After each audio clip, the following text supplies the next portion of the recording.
He didn't ask her name. That was the first thing Kang Seon-woo did wrong. He walked into the boardroom at 7:58 in the morning, sat at the head of the table, looked directly at Amara Winslow, the woman who had just flown 14 hours to save his failing logistics division, and said, "Sasound?"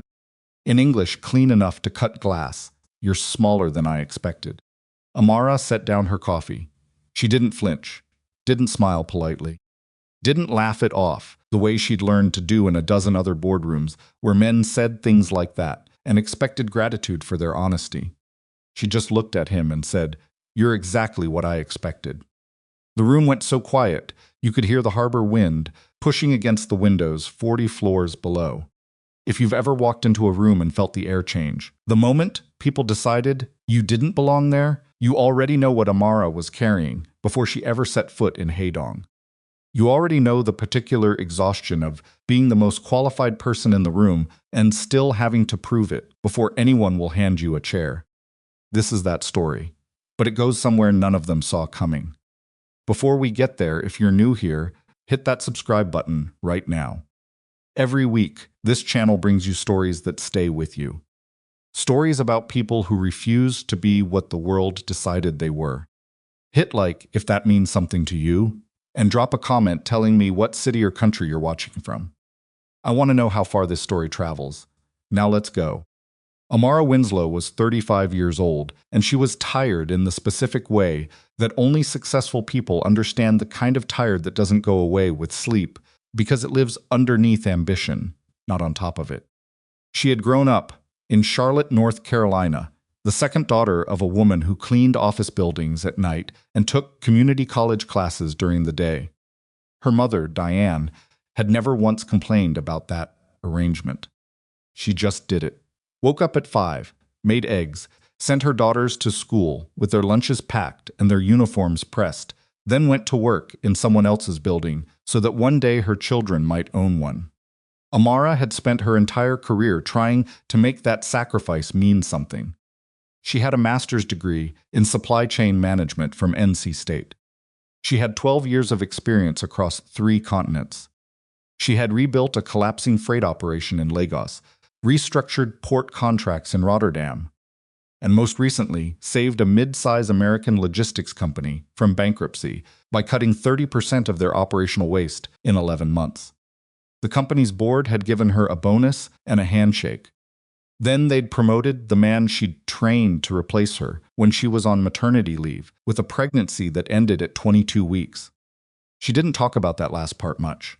She talked even less about her mother's house, the mortgage that kept renewing, the roof that needed replacing, the neighborhood that kept changing around a woman too proud to ask for help. Amara had been sending money home for 6 years. It helped. It wasn't enough, and the promotion that would have changed everything had gone to someone else. So when the headhunter called about Seoryun Maritime Group and said the words Chief Operating Officer, Amara had listened. When he mentioned Haedong, when he mentioned the compensation package, a number that would have made her mother cry.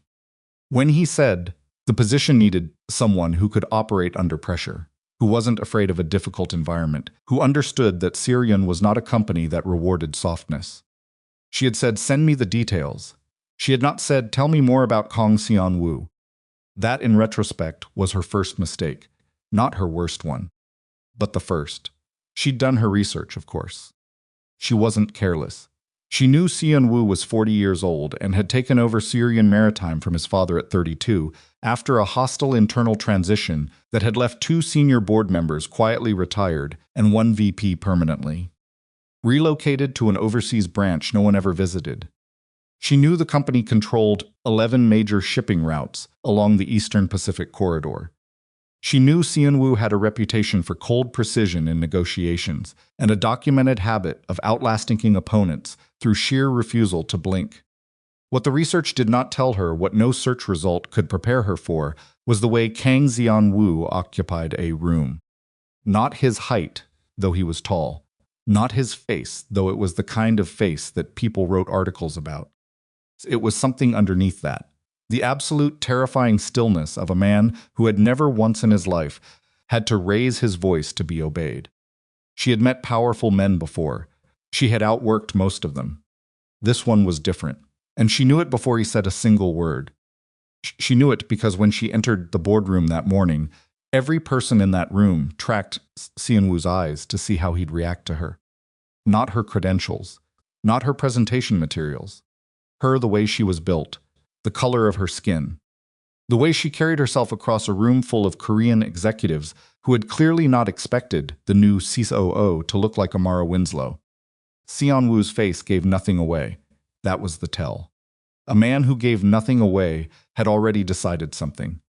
Then he said what he said about her size, and Amara understood exactly what kind of chess game she'd just walked into. "You're smaller than I expected," Seon-woo said. Not unkindly, not cruelly even. The way someone states weather. The way someone notes a fact they find mildly interesting. And Amara said, "You're exactly what I expected." Seon-woo tilted his head by perhaps 3 degrees. That was all. Around the table, nobody breathed. "Is that a problem?" he asked. "That depends on whether you hired me to do a job or to be impressed by you." A man near the end of the table made a sound not quite a cough, not quite a laugh, something strangled in between. Seon-woo did not look at him. He kept his eyes on Amara. "Both," he said, "ideally. Then we have a prioritization issue," Amara said, and pulled out her chair and sat down. "The job comes first. The impression you get from the job is yours to have. I don't manage impressions." She opened her laptop. She pulled up her operational assessment, 3 weeks of analysis she'd done before ever boarding the plane, based on the financial data they'd sent the headhunter. She started talking about routing inefficiencies in Seryun's mid-Pacific contracts, loss patterns in their Busan to Vancouver cargo chain, a procurement process so riddled with redundant approvals that it was bleeding time and money from every transaction the company processed. She talked for 40 minutes. Nobody interrupted her. She hadn't expected them to. The numbers were too clear to argue with. What she hadn't expected was for Seon-woo to follow every single word without once looking at his phone, his papers, or any of the other executives in the room. He watched her the entire time, not the slides, not the data. Her. When she finished, he said, "Which division do you want to start with?" She said, "Procurement. It's hemorrhaging the fastest." He nodded once. "Monday morning," she said. "Monday morning." And that should have been the end of the meeting. Except Seon-woo picked up his coffee cup, took a slow drink, set it back down with the deliberateness of a man who was never in a hurry about anything, and said, "Have dinner with me tonight." Amara looked at him. "No. Not I'm busy, not maybe another time. Just no." The air changed again. A different kind of change from before, tighter, charged at the edges. "I have a reservation at." "I heard you," Amara said. No. She closed her laptop, stood up, nodded to the room in general, and left. Behind her, the boardroom stayed quiet for a long moment. Then someone exhaled. She said no 4 times over the following 3 weeks. Each time Seon-woo asked differently, which she noticed. The first was a dinner invitation. The second was a request to join his table at a corporate function she was already attending, phrased politely enough, declined the same way. The third was stranger. He left a reservation card on her desk for a restaurant she hadn't told anyone she'd been wanting to try, and she found it on a Tuesday afternoon, without a note, without his name, just the card. She'd set it back on his assistant's desk the next morning. The 4th time he asked, he did it in the hallway outside her office, just the 2 of them, no audience. His tone was quieter than usual, almost careful. "Dinner," he said. 1 hour. That's all. "No," she said. "And I want to tell you clearly, this isn't negotiable, it isn't a game, and if you keep asking, it becomes a different kind of problem." He was quiet for a moment. Then he said, "Why?" She hadn't expected that. None of the other men who'd been too persistent had ever asked why. They'd argued, deflected, gotten wounded, gotten angry. Not one of them had stopped and asked a genuine question. She looked at him for a moment longer than she meant to. Then she said, "Because you don't actually want to know me. You're asking me to sit across from you and be interesting to you. That's different." She shifted her bag on her shoulder. "You look at me like I'm something you want to figure out. Like I'm a puzzle you'd enjoy solving. And when you figure me out, I'd be another thing you've already dealt with."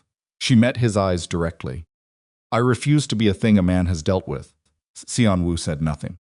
For the first time since she'd arrived in Hee-dong, Kang Seon-woo looked like a man who had genuinely not seen something coming. She walked away. He stood in the hallway for a long time after she'd gone. His assistant walked past twice and didn't dare speak to him. In the 3 weeks since Amara had arrived at Seoryun Maritime, she had already done enough to justify the next 3 months of her salary.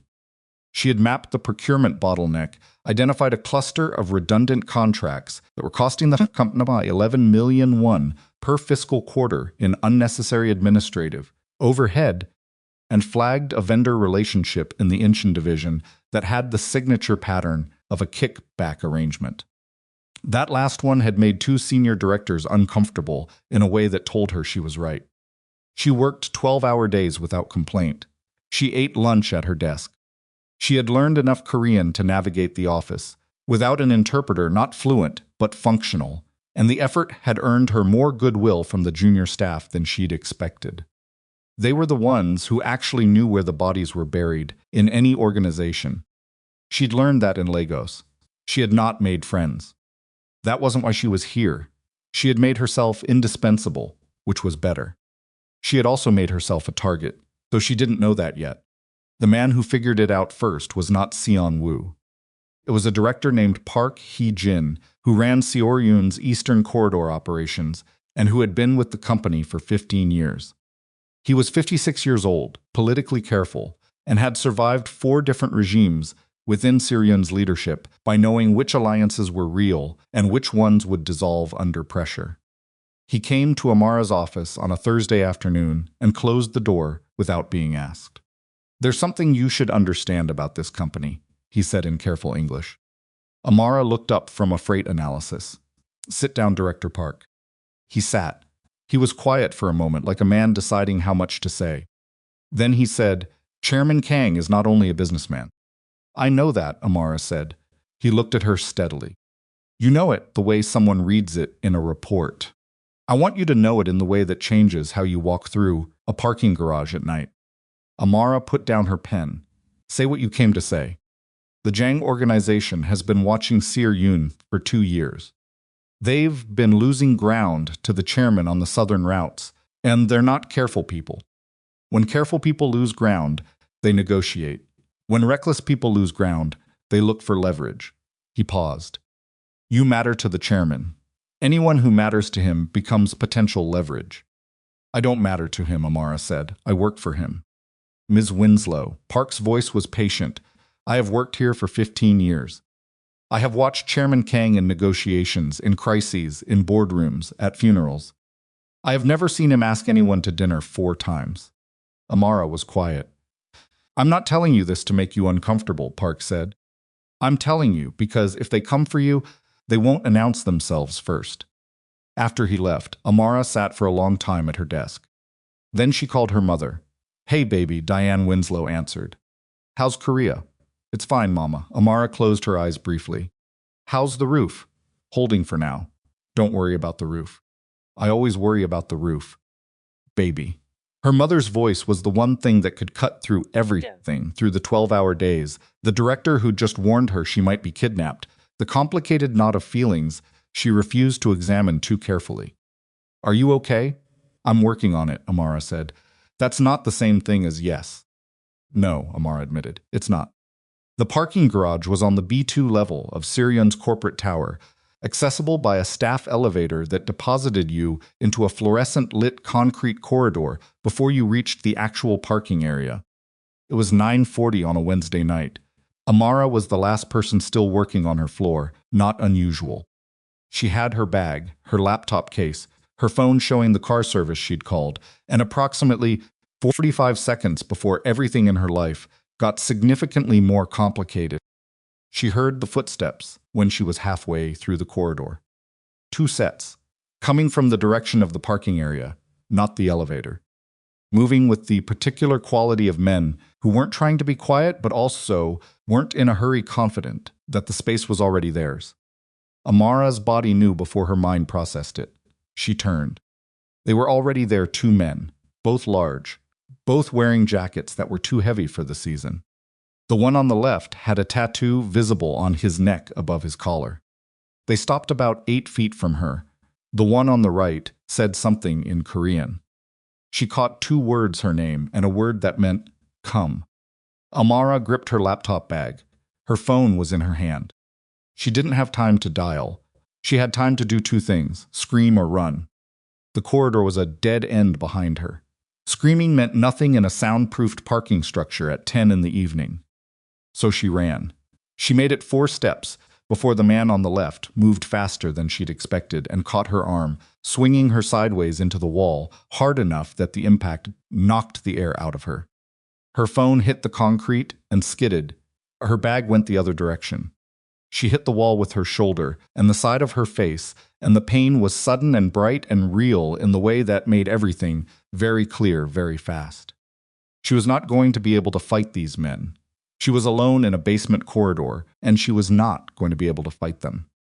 And then she heard the elevator. The doors opened, and Kang Seon-woo stepped out. Amara had never seen him outside of a suit or a tailored jacket. She hadn't thought about what it would look like. She hadn't thought about the fact that behind the boardroom stillness, behind the careful coffee cup deliberateness, there was a body that had been built for something that had nothing to do with shareholder meetings. He took in the scene in less than a second. What happened next lasted maybe 90 seconds in total. It felt much longer. She'd heard the phrase controlled violence before.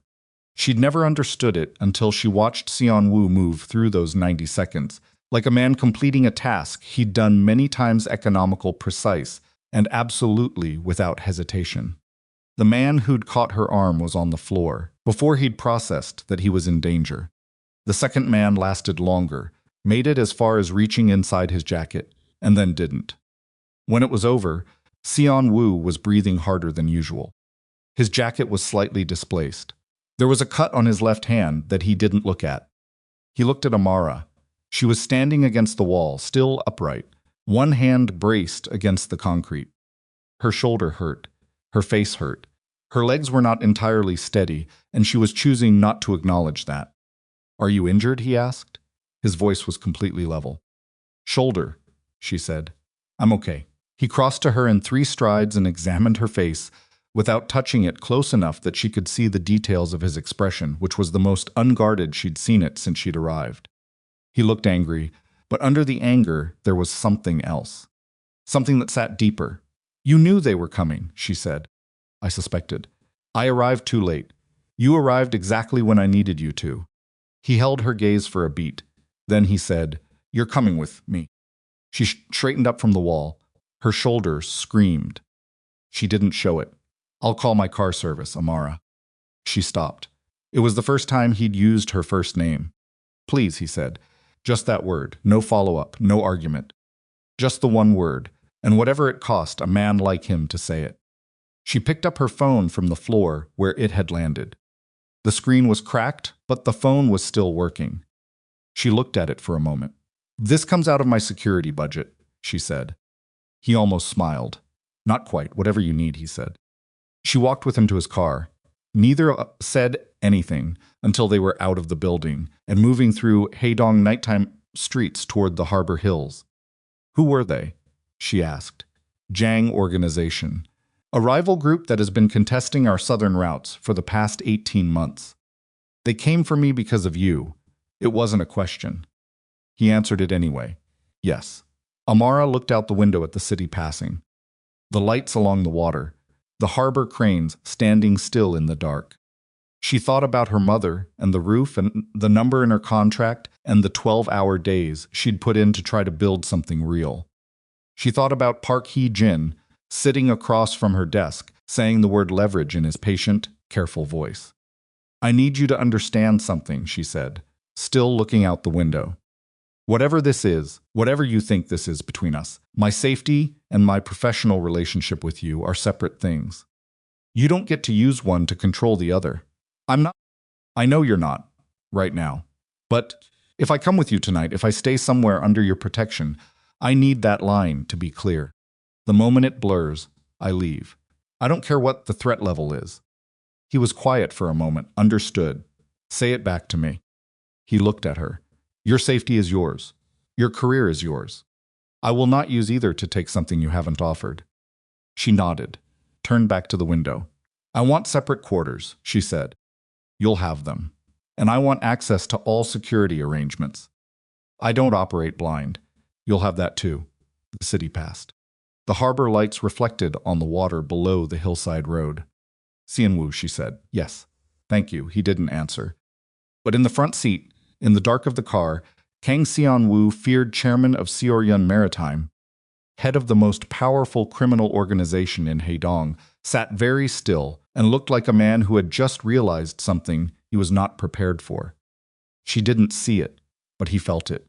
And somewhere in the city below, two men were being collected from a parking garage floor, and the Jang organization was sending a message to its leadership that the American woman was no longer just a distraction. She had become the center of something. Whether that was a vulnerability or an advantage depended entirely on what happened next. Neither of them knew the answer yet. The estate sat above Haedong like something that had grown there rather than been built stone and glass pressed into the hillside, terraced down toward the harbor in layers, surrounded by walls that looked architectural until you noticed the cameras positioned at angles that left no slots, and the men stationed at intervals that were too evenly spaced to be decorative. Amara noticed all of it. She noticed it the way she'd learned to notice things in unfamiliar environments, not with alarm, but with the particular attentiveness of a woman who had spent her career walking into rooms where people had already decided she didn't belong. You learn to read space. You learn to identify exits. You learn to understand who held power in a room before anyone opened their mouth, because sometimes the opening of mouths came too late. Seon-woo's car pulled through the main gate at 11:20 at night. A man in a dark jacket materialized from the shadows near the gate and exchanged 4 words with the driver. That was all. The gate closed behind them with a sound like something final. "How many people work here?" Amara asked. "Enough," Seon-woo said. "That's not an answer. 14 on the property at any given time. Rotating shifts. The inner perimeter is managed separately from the outer." She filed that.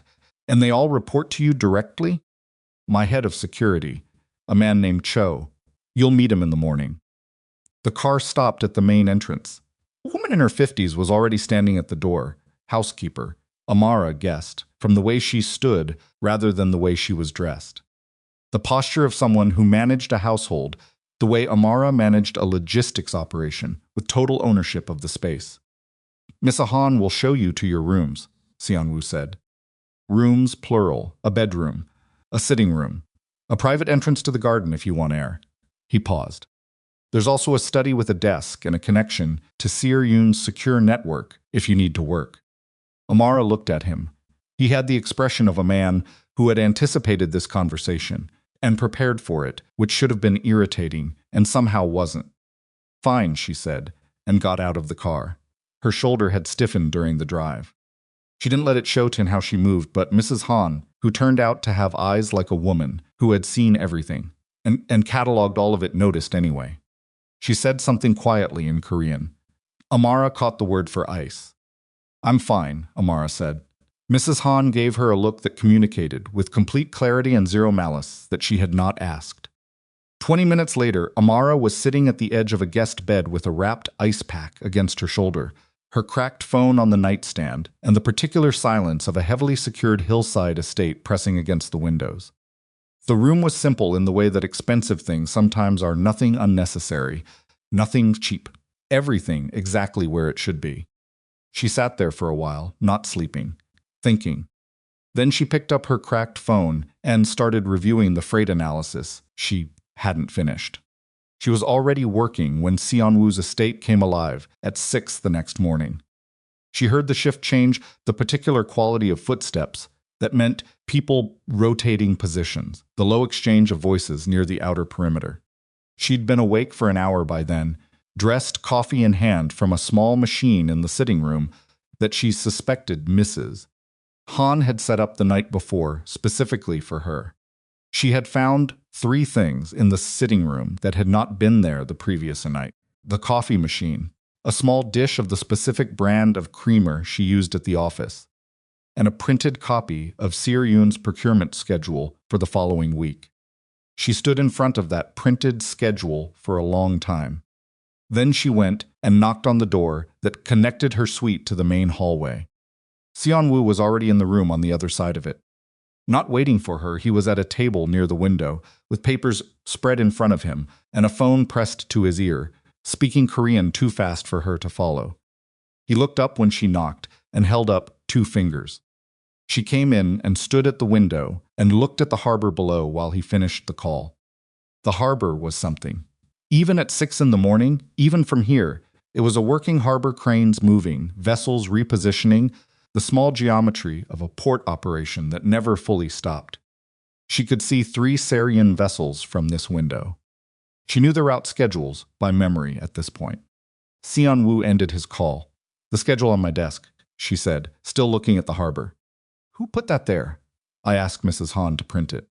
"You knew I'd be working this morning," I assumed. She turned. "Don't manage me, not here. If we're going to be in the same space, the line between my work and your household has to stay clear." "I put a work document in your workspace," he said. "That's not managing you. It's anticipating me, which is one step from directing me." He looked at her steadily. "You're drawing lines very early in the morning. I draw them when I see them being tested." She crossed to the table and sat down across from him, which seemed to surprise him slightly. "What was the call?" He was quiet for a moment, deciding something. Then the 2 men from last night, one of them talked. "And the Jang organization has a source inside Seor-yoon. Someone with access to my scheduling. They knew I had a late meeting. They knew the building would be at minimal staff. They knew your car service route." He set his phone down. "They targeted you specifically, not as a random pressure point. They had information suggesting you matter to me in a way that would make your disappearance more than inconvenient." Amara absorbed that. "Who's the source?" "Don't know yet." "How many people have access to your scheduling?" "Directly, 7. Indirectly, through administrative overlap, closer to 30. Then you have an internal audit problem on top of a security problem." She pulled the procurement schedule toward her. "I need to know if this connects to the vendor issue I flagged in Incheon. The kickback pattern." He frowned. "You think they're related?" "I think someone who's been feeding information about your schedule to a rival organization might also be in a position to route money through a vendor arrangement. These things tend to cluster." She looked at him. "I need full access to the financial audit trail for the last 18 months. Not the summary reports, the raw transaction data." "I'll arrange it today." "Today," he agreed. She noticed that he hadn't challenged a single thing she'd said. Hadn't redirected. Hadn't asked her to slow down or soften the request or frame it as a question. He had just agreed, immediately and without condition.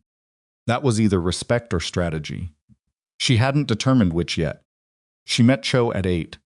He was 44 years old, built like someone who had once been larger and had compressed over time into something denser, and he had the particular flat affect of a man who had assessed too many threats to maintain surprise as a factory setting. He briefed her on the property security in 15 minutes, efficient, specific, no padding, and then asked if she had questions.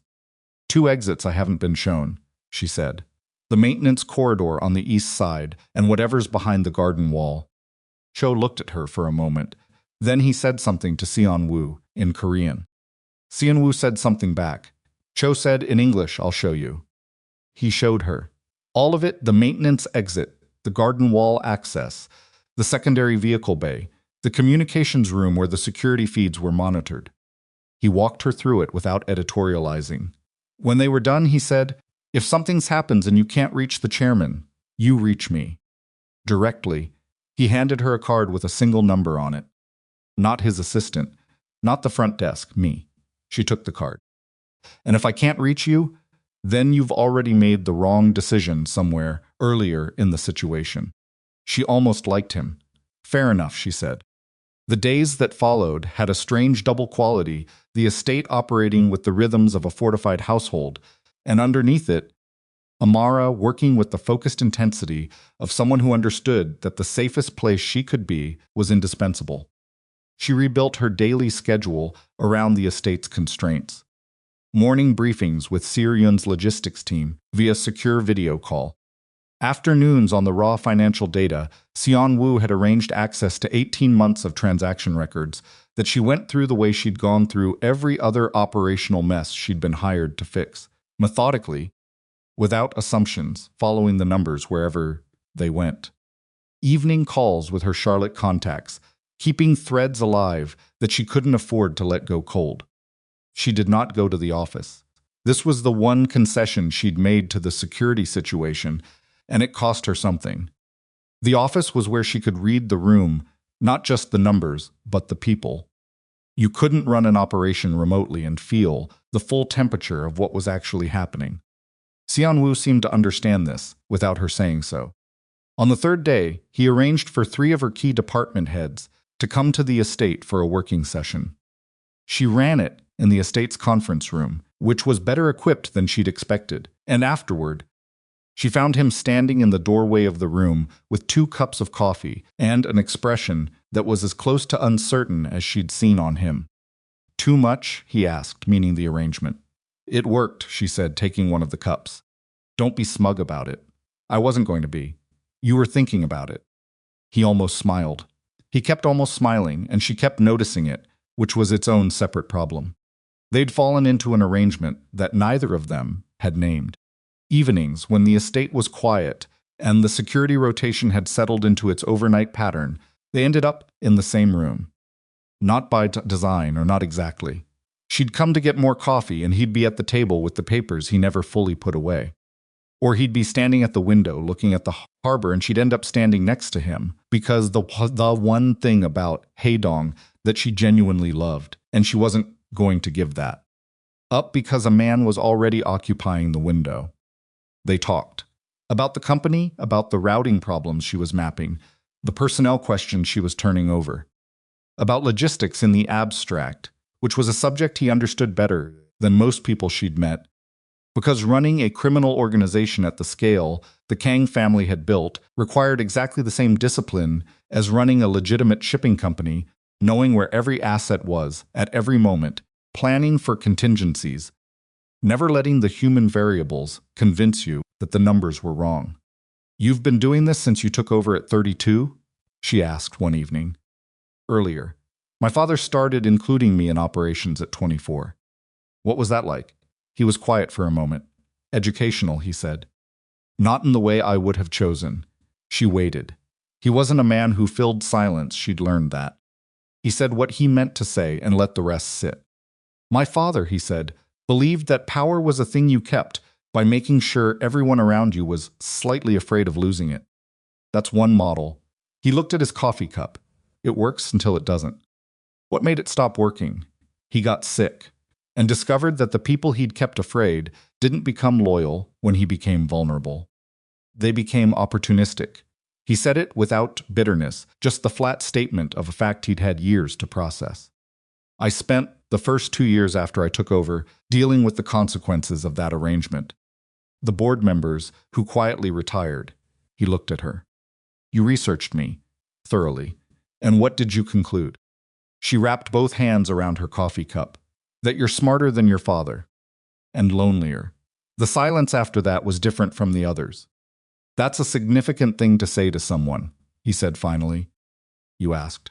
He looked back at the window, at the harbor, the lights, the cranes that had gone still for the night. "Yes," he said, "I suppose I did." On the 8th night, something went wrong. Amara knew it before anyone told her. She was working late in the study when she heard the shift in the estate's rhythm, not an alarm, but a change in the frequency of movement outside, the sound of more voices than usual. The way the light in the security room down the hall had been on continuously for 3 hours, without anyone rotating out. She went to find Cho. He was in the security room with 2 other men, all 3 of them looking at a feed. He turned when she came in, and the expression on his face told her more than his words did. "What happened?" she said. "One of our men in the Incheon harbor." He was approached by 2 individuals with Jang affiliation. "He's unharmed." But they had information about a specific cargo transfer details that weren't public and weren't shared outside 3 people in our internal chain. "Which 3? Cho looked at her for a beat. Chairman Kang, his operations director, a man named Lim, and the logistics coordinator who processed the transfer paperwork. "Where's Seon-woo?" she asked. With Lim, she found them in the main study. Seon-woo was standing. Lim Junseo was sitting down, which looked like it might be because his legs weren't entirely reliable. He was 51, heavy-set, with the cultivated calm of a man who'd been in difficult rooms before, but the calm was fraying at the edges in a way that was visible even from the doorway. Seon-woo looked at Amara when she entered. She met his eyes. He gave her the smallest nod, not permission, but acknowledgement. She came in and stood to one side. "You should continue," she said to neither of them specifically. Lim looked at her, then back at Seon-woo. "Who authorized?" "I did," Seon-woo said. "Continue." Lim's jaw tightened. It was quiet for a moment, and in that moment, Amara read everything she needed to read, the particular quality of a man calculating how much of what he knew had already been found out, trying to determine whether honesty or denial left him in a better position. "The logistics coordinator," Lim said finally. "Song. He's been with us for 6 years." Song didn't have access to the full transfer details, Amara said. Both men looked at her. "I've been through the document permissions on the Incheon transfer." Song had access to the carrier information and the scheduling window. He didn't have access to the cargo manifest or the client identification. Those required director-level credentials. The room was very still. "Director-level credentials," Seon-woo said, in a voice that had gone to a particular temperature, not hot, not cold, something more precise than either. Lim said nothing. Seon-woo said the name quietly. Not gently. How long? Lim looked at the surface of the desk in front of him. The calculation had finished. He'd figured out what had already been found. 8 months, he said. The sound Seon-woo made was not a word. It was a breath drawn in through his nose and released controlled, but barely. He turned and walked to the window, and Amara watched the line of his back and understood that what she was seeing was a man maintaining control over something that wanted to become something else entirely. Lim started talking. About money, the Jangs had offered him a number large enough to retire on. About pressure, a family debt he'd thought was private that had somehow become visible to people who knew how to use it. About fear, about how once you started, it was impossible to figure out where the stopping point was without everything collapsing. Amara listened. She noted the specific details. She filed the ones that connected to the financial pattern she'd been mapping in the transaction data, because Lim hadn't only been sharing scheduling information. He'd been routing money, small amounts, irregular intervals, through the vendor chain she'd flagged in the first week. She had been right about the clustering. When Lim stopped talking, Seon-woo turned from the window. He looked at Lim for a long moment, long enough that Amara could feel the weight of it from where she stood. "You'll give Cho everything," he said. "Every contact, every exchange, every piece of information you passed. If I find one thing you withheld, the arrangement changes significantly." Lim nodded. His hands on the desk were not steady. 2 of Cho's men came and walked him out. When the room was empty except for the 2 of them, Seon-woo stood at the window for a long time. Amara stayed where she was. She didn't speak, didn't try to fill the silence. She understood what this was: a man processing a specific kind of wound. Lim hadn't been a casual associate, 15 years. That was a relationship, and the word for what Lim had done to it was not complicated. After a while, she went to the side table and poured 2 glasses of water and put one near him on the windowsill. He looked at it, then at her. "You knew," he said. "Before tonight. You knew the vendor irregularities connected to something internal. I suspected. I needed more data. You had enough data." She met his eyes. "I was building the full picture. Not just the piece that was most visible." He was quiet. "If you'd told me earlier, you would have moved on incomplete information and someone would have had time to bury the rest." She kept her voice even. "The way I work is the way I work. I don't cut corners because there's pressure." He looked at her for a long moment. "Even when I'm the one applying the pressure?" "Especially then." Another silence. The harbor lights below. The sound of the security room down the hall, returning to its normal frequency. "The vendor chain," he said. "How far does it go?" I need 4 more days with the data. Maybe 5. She picked up her glass.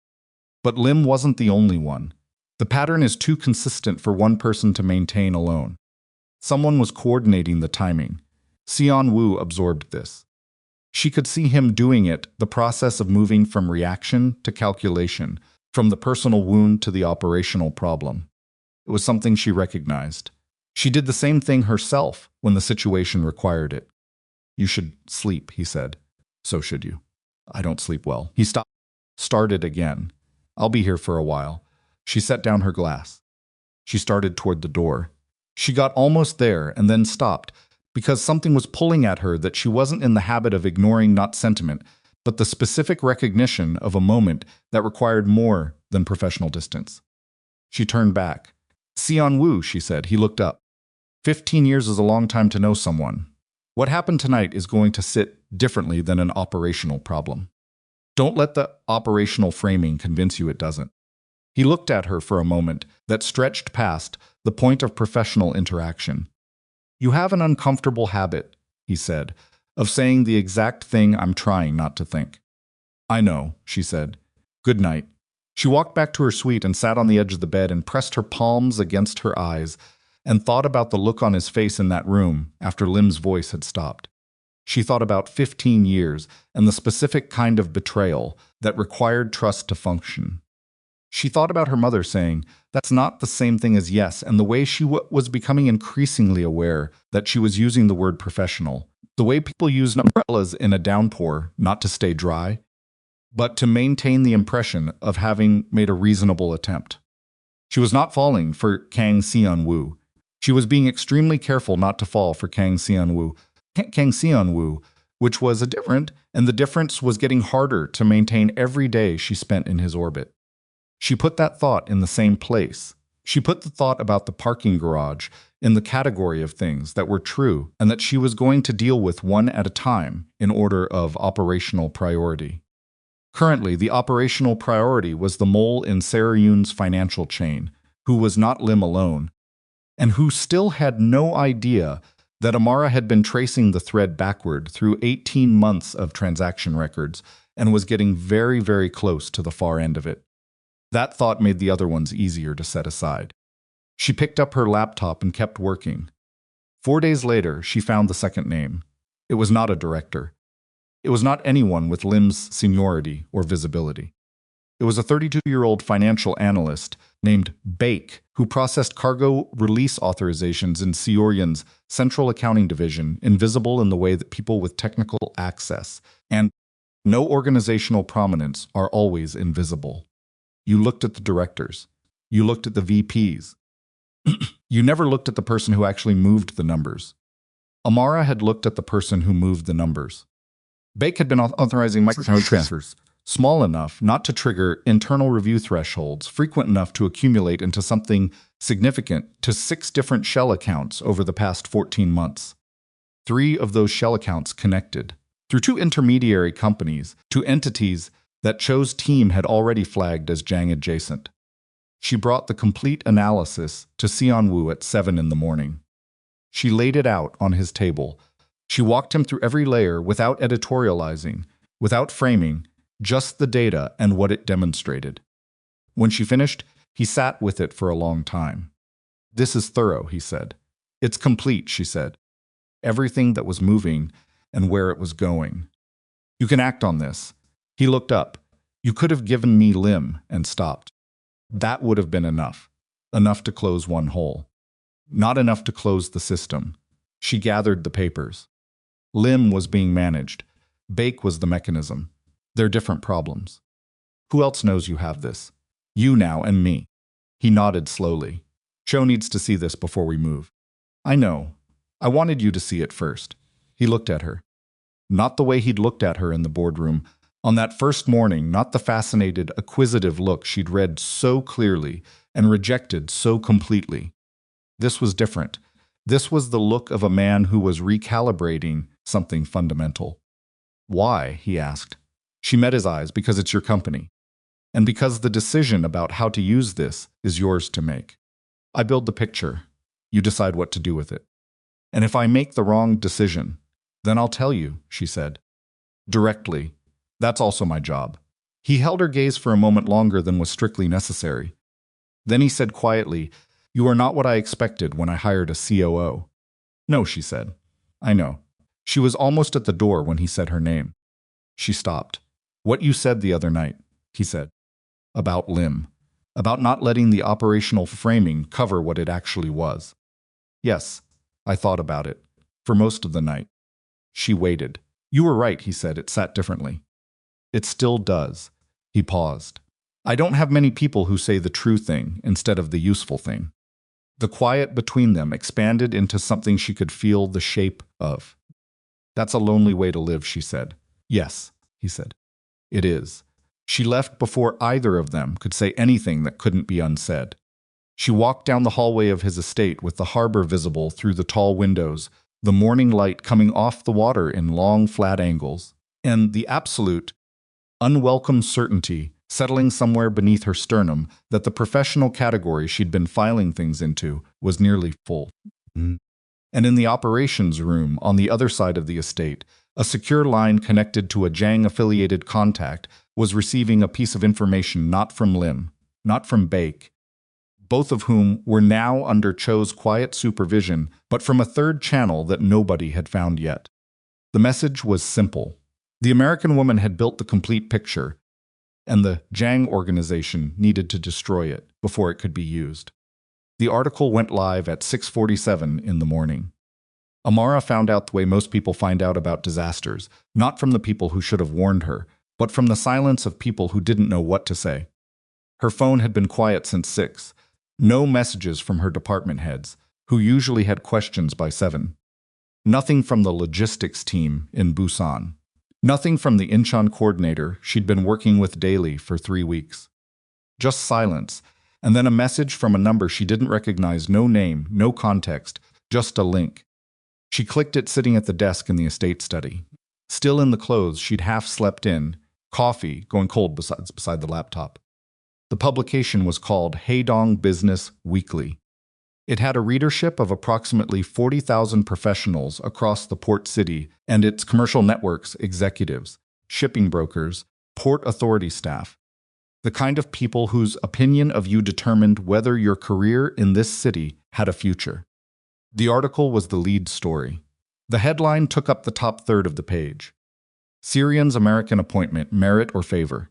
Sources inside Syrian Maritime raise questions about COO Amara Winslow's rapid ascent and her relationship with Chairman Kang. She read it once fast. Then she went back and read it again slowly. The way you read something when your mind is trying to convince you that you misunderstood the first time. She had not misunderstood.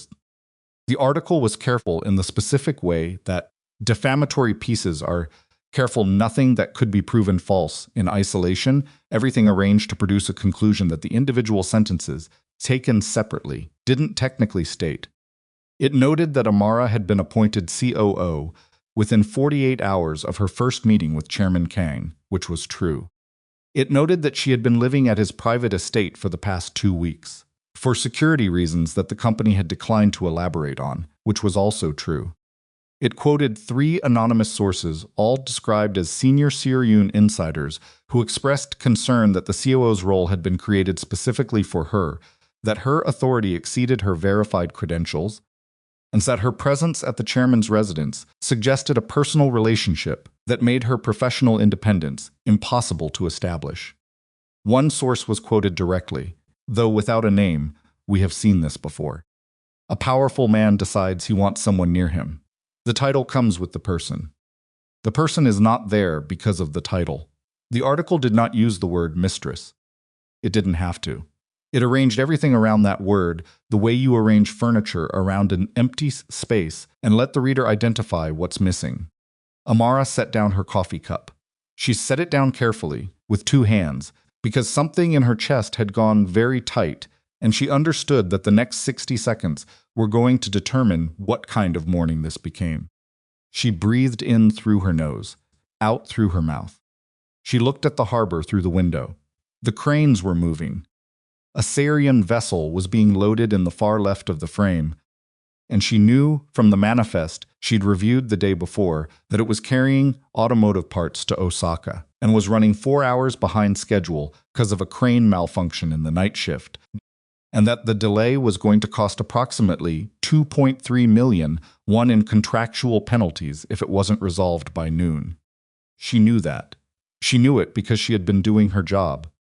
Because she had been doing her job for 12 years, before she'd ever heard of Haedong or Kang Seon-woo or Syrian Maritime Group, and she had rebuilt failing operations on 3 continents, and she had done it without anyone's protection, or anyone's favor, or anyone's hand on her shoulder steering her toward a title she hadn't earned. She picked up her phone. She called her mother. It rang 4 times. Diane Winslow answered on the 5th, her voice already carrying the particular alertness of a woman who had learned, over years, that early calls meant something. "Amara, did you see it?" Amara asked. "I don't know what I'm looking for, baby." "There's an article. About me. About my position here." She stopped. Started again. "It says I got the job because the chairman wants me." The silence on the other end was the kind her mother used when she was choosing her words with the care she usually reserved for things that couldn't be unsaid. "Is any of it true?" Diane asked. Not an accusation. A question asked the way her mother asked all real questions, straight, without decoration, because the decoration was just delay. "No," Amara said. "Then it's someone's lie," Diane said. "People lie about women who have what they want. You know that." "Knowing it doesn't make it not damage me, Mama." "No," her mother said. "It doesn't. But you didn't go to Korea to be comfortable. You went to do something that mattered. A beat. What are you going to do?" Amara looked at the harbor. The crane was still moving. The vessel was still behind schedule. "I'm going to figure that out," she said. Seon-woo had read it before she came to find him. She could tell by the way he was standing when she walked into the main room, not at the window, not at the table. Standing in the middle of the room, with his phone in his hand, and an expression that was doing a great deal of controlled work. "Who ran it?" she asked before he could speak. "Editor named Yoon. The publication has been sympathetic to Jang interests before small favors. Access, a story buried 2 years ago that would have embarrassed their port operation. So they have a relationship." "Yes, and the sources?" His jaw tightened slightly. "2 of the 3 I've identified. A board member named Choi, who has been opposing your appointment since day 1, and a woman in the External Affairs Office, who I believe passed the information about your residence here." "You believe or you know?" "I know about Choi. The External Affairs contact is still being confirmed." Amara crossed to the table and sat down. She pulled her laptop toward her. "I need you to not do anything to them yet." He looked at her. "The article is, I know what the article is." She opened the laptop. "If you respond with pressure, legal, personal, or otherwise, the narrative becomes that you're protecting me, which is exactly what the article is claiming you do." She looked up at him. "You act and you prove their point." The muscle in his jaw moved once. He sat down across from her. "What do you want to do?" "I want to respond with work product, documented results, verifiable outcomes that existed before you ever offered me a title." She pulled up a file she'd been building, not for this, or not consciously, but it had been there, the instinct of a woman who had learned to keep records of her own value because no one else would. 12 years of performance reviews, project outcomes, financial impact statements. Every operation I rebuilt before Syrian, every contract I saved, every cost I cut, every number that moved because of something I did. That's a defense. It's a record. There's a difference. She looked at him steadily. "I'm not defending myself against a lie. I'm making the lie irrelevant by making the truth too large to ignore." He was quiet for a moment, looking at her the way he'd been looking at her more frequently, with that recalibrating quality, like a man updating a picture he'd thought was complete. "And the part about you staying here," he said carefully. "That's the harder part." She leaned back in the chair. "If I go back to my apartment, it reads as me running from the story. If I stay here, it feeds it. Then I'll arrange alternative accommodations. Somewhere secure that isn't my property. That's not the problem." She closed her eyes briefly. "The problem is that I was here for 2 weeks, and that is a fact that is true regardless of the reason. And the reason is the kind of thing that doesn't photograph well, because the truth of it that I was here, because 2 men tried to abduct me from your parking garage, is information that, if public, tells the Jang organization exactly how much they managed to disrupt your security. Seon-woo said nothing for a moment. Then, you're protecting the operation. I'm protecting the thing that actually matters, which is our ability to finish what we started with the financial audit, before whoever's still feeding information to the Jangs realizes how close we are. She opened her eyes. The article is a distraction, a well-designed one. We engage with it on their terms. We lose the thread. He leaned forward, his elbows on the table, his hands clasped in front of him. He looked at her with the direct attention he gave to things he was taking seriously. "What do you need from me?" he asked. "Nothing yet." She turned back to the laptop. "Let me build the response first. Then we'll decide what to do with it." He stood. He was almost at the door of the room when she said, without looking up, "Seon-woo." "Yes. When I leave this estate, and I am leaving, not because of the article, but because I was going to leave once the immediate threat was assessed, I need it to be my decision and my timing. Not yours, not the stories, of course. I'm not asking for permission. I'm stating what's going to happen." "I know," he said. "That's why I said of course." She heard him leave. She stared at the screen in front of her. The document was there, 12 years of her career laid out in the dry language of outcomes and numbers, and she felt underneath the controlled focus she was maintaining with considerable effort the particular exhaustion of a woman who had spent her entire professional life making herself undeniable and still finding, every few years, that the world had found a new way to deny her. She did not cry. She hadn't cried at work since the pregnancy loss, and she had promised herself then that she would not spend her professional capital on public grief again. That wasn't repression. That was conservation. There was a time and a place for everything, and the time for falling apart was after the problem was solved, and the place was somewhere private. She typed.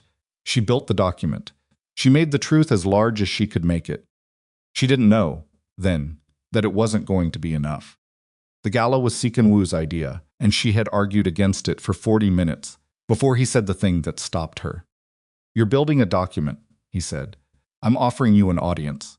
They were in the conference room, 3 days after the article. The response document was ready, comprehensive, verifiable, devastating to the narrative the article had tried to construct. It just needed a platform. "A gala is not a platform," she said. "It's a performance. Syrian's annual gala has 300 attendees. Every major shipping executive in Hedong. 6 journalists from the top financial publications. 2 port authority commissioners." He paused. "And Choi, who will be there because he is a board member, and I cannot yet remove him without showing my hand. So you want me to walk into a room with the man who tried to destroy my reputation? I want you to walk into a room and be undeniable," he said. There's a difference. She had heard that word back at herself and felt something complicated happen in her chest. "What exactly are you proposing?" she asked. "I want to address the questions the article raised. Publicly. About your record, your appointment, your work at Syrian since you arrived." He met her eyes. "And I want to address them myself. That's worse. You speaking on my behalf, I know what it looks like. That's why I need you to trust that I know the difference between speaking for you and speaking about you." She looked at him for a long time. "If you get that wrong," she said, "it undoes everything." "I know. And you're willing to take that risk?" "Yes." She studied him. He held still under the scrutiny had learned to. She'd noticed over the weeks she'd been at the estate.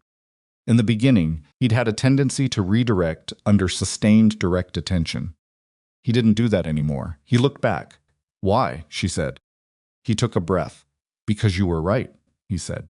"About what I was doing in the beginning. About looking at you like something to figure out." He didn't look away. "I was doing that. And it wasn't fair to you. And what's happened to your reputation is partly a consequence of the attention I was paying to you in the wrong way. And I can't fix that privately." The honesty of that sat in the room between them. "All right," she said finally. "But I speak last." "That was always the plan," he said. The gala was in 4 days. Amara used every one of them. She finished the audit documentation. She confirmed the Beck connection to 2 additional shell entities that Cho's team had flagged, extending the money trail further into the Jang organization's financial structure than anyone had initially estimated. She prepared her professional record for public presentation. She moved out of the estate on the second day into a secured corporate apartment that Seon-woo arranged with chose people on the building, but her space, her door, her decision about who came through it. The night before the gala, she sat in that apartment and called her mother. "Are you nervous?" Diane asked. "No," Amara said. And then yes. "That's honest. I'm always nervous before something that matters." She was at the window looking at a different section of Haedong's waterfront than the one she'd grown accustomed to from the estate. Different angle. Same harbor, Mama. If this doesn't work. If it doesn't work, you come home and you figure out the next thing, Diane said. You've always figured out the next thing. I'm tired of figuring out the next thing. I know, baby. Her mother's voice was steady and warm, the voice of a woman who had been tired for decades and had never once let it stop her. But tired doesn't mean done. You know that, Amara said. I know that. She went to bed at 11. She slept badly. At 4 in the morning, she was awake, sitting at the kitchen table with her laptop, running through the presentation one more time. Not because she didn't know it, but because the motion of reviewing it kept the other thoughts at a manageable distance.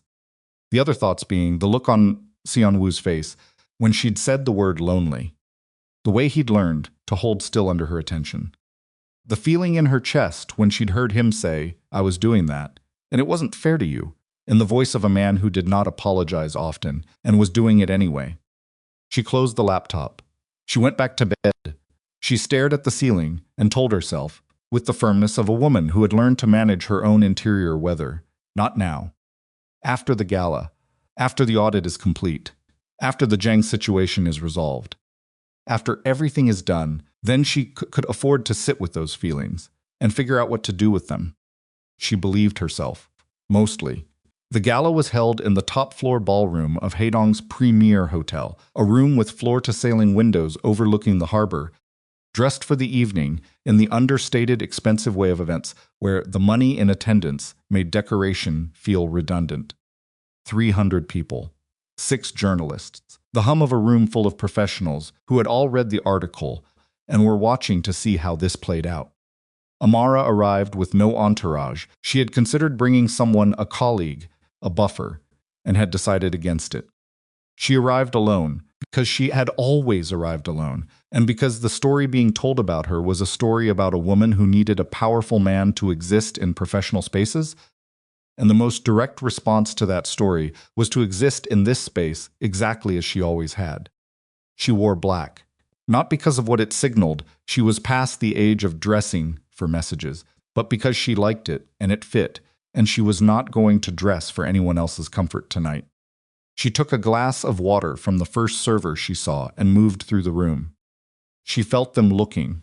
She had been felt looking at for her entire career, the weight of assessment that came from every direction when you were a large black woman in spaces that had not been designed with you in mind. She had learned to carry it the way you carry weather, not fighting it, not pretending it wasn't there, just moving through it because standing stills was the only thing that actually hurt you. She found Park Hee-jin near the east windows. He looked at her with the expression of a man who was relieved. You came, he said. Did you think I wouldn't? I hoped you would, he said. It's different. He touched his glass to hers. The article was wrong. Most people in this room know it. Most people in this room aren't the problem, she said. The ones who want to believe it are. And wanting to believe something makes facts feel like opinion. He nodded slowly. What's Kang going to say? I don't know exactly, she said. He wouldn't tell me in advance. He said if he told me, I'd edit it. Park almost smiled. He's right, I know, she said. That's the part that worried me. She moved on. She spoke to 2 executives from the Port Authority, had a brief and professionally cordial exchange with a woman from the Busan Shipping Consortium she'd been hoping to connect with. She was in the middle of a conversation about the Osaka route, delays the issue she'd been managing since the morning of the article, which had been resolved ahead of the noon penalty window when she saw Choi. He was across the room. Board member, late 60s, the bearing of a man who had never once believed that the positions he held were anything less than his natural inheritance. Someone she didn't recognize, and he was talking to someone she didn't recognize, and that was carefully neutral in the specific way of a man who understood that this evening had stakes. She held his gaze for 3 seconds. He looked away first. Small, but she felt it. Seon-woo's remarks began at 8:15. He was brief in the way that men with real authority can afford to be brief, no preamble, no throat clearing, just the direct movement from silence into substance. He talked about Seon-woo's operational performance over the past 6 weeks. Specific numbers, specific contracts, specific routing improvements that had recovered approximately 40 million won in projected losses from the Mid-Pacific chain. He named the initiatives by project. He did not name the person who had built them. Not yet. The room was quiet in the attentive way of an audience that understood something was coming. Then he said, "There's been a story told about how Miss Winslow came to her role at Seon. I'd like to correct it." He corrected it. Precisely, completely, without visible anger, which was more effective than anger would have been. He detailed the search process. He described what the headhunter had presented and what the initial evaluation had found. He described her record before, Seon not in the general terms of someone summarizing a resume, but in the specific language of someone who had read her performance documentation in detail and retained it. He described the Incheon kickback pattern she'd flagged in her first week, which had already resulted in 2 vendor contract terminations that the company's previous compliance process had missed entirely. And then he said, "Ms. Winslow asked me 4 times not to have dinner with her." The room shifted, not loudly, a shift in posture, in attention, in the particular quality of 300 people recalibrating what they thought they were watching. 4 times, he said. And when I asked her why, she told me that I was looking at her like something I wanted to figure out. Like a puzzle. He paused. She was right. I was doing that. And she refused to tolerate it, which is the kind of judgment that belongs in a COO. He looked across the room at her. She was never successful because of me. I was fortunate she chose to remain despite me.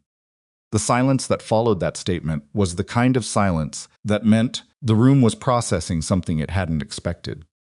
Then Seon said, "Ms. Winslow." She had been expecting to be introduced. She had not expected the rawness of hearing those words, fortunate she chose to remain despite me, in a room full of the people who had read the worst thing anyone had ever written about her. She crossed the room. She took the position he stepped back from. She looked at 300 faces. 6 weeks ago, she began.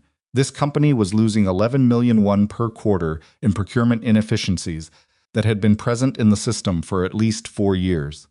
I found them in the first 3 weeks, not because I was given access I didn't earn, because finding them is what I do. She talked for 12 minutes. Not from notes, she knew it too well for notes. She laid out what she'd found, what she'd fixed, what she'd built, and what was still in progress. She was direct the way she'd been direct in every boardroom she'd ever walked into, not performing confidence, just actually having it, because it was built on something real. When she finished, she said, "I didn't come to Haidong to be anyone's story. I came to do a job. I've done it. That's all." She stepped back.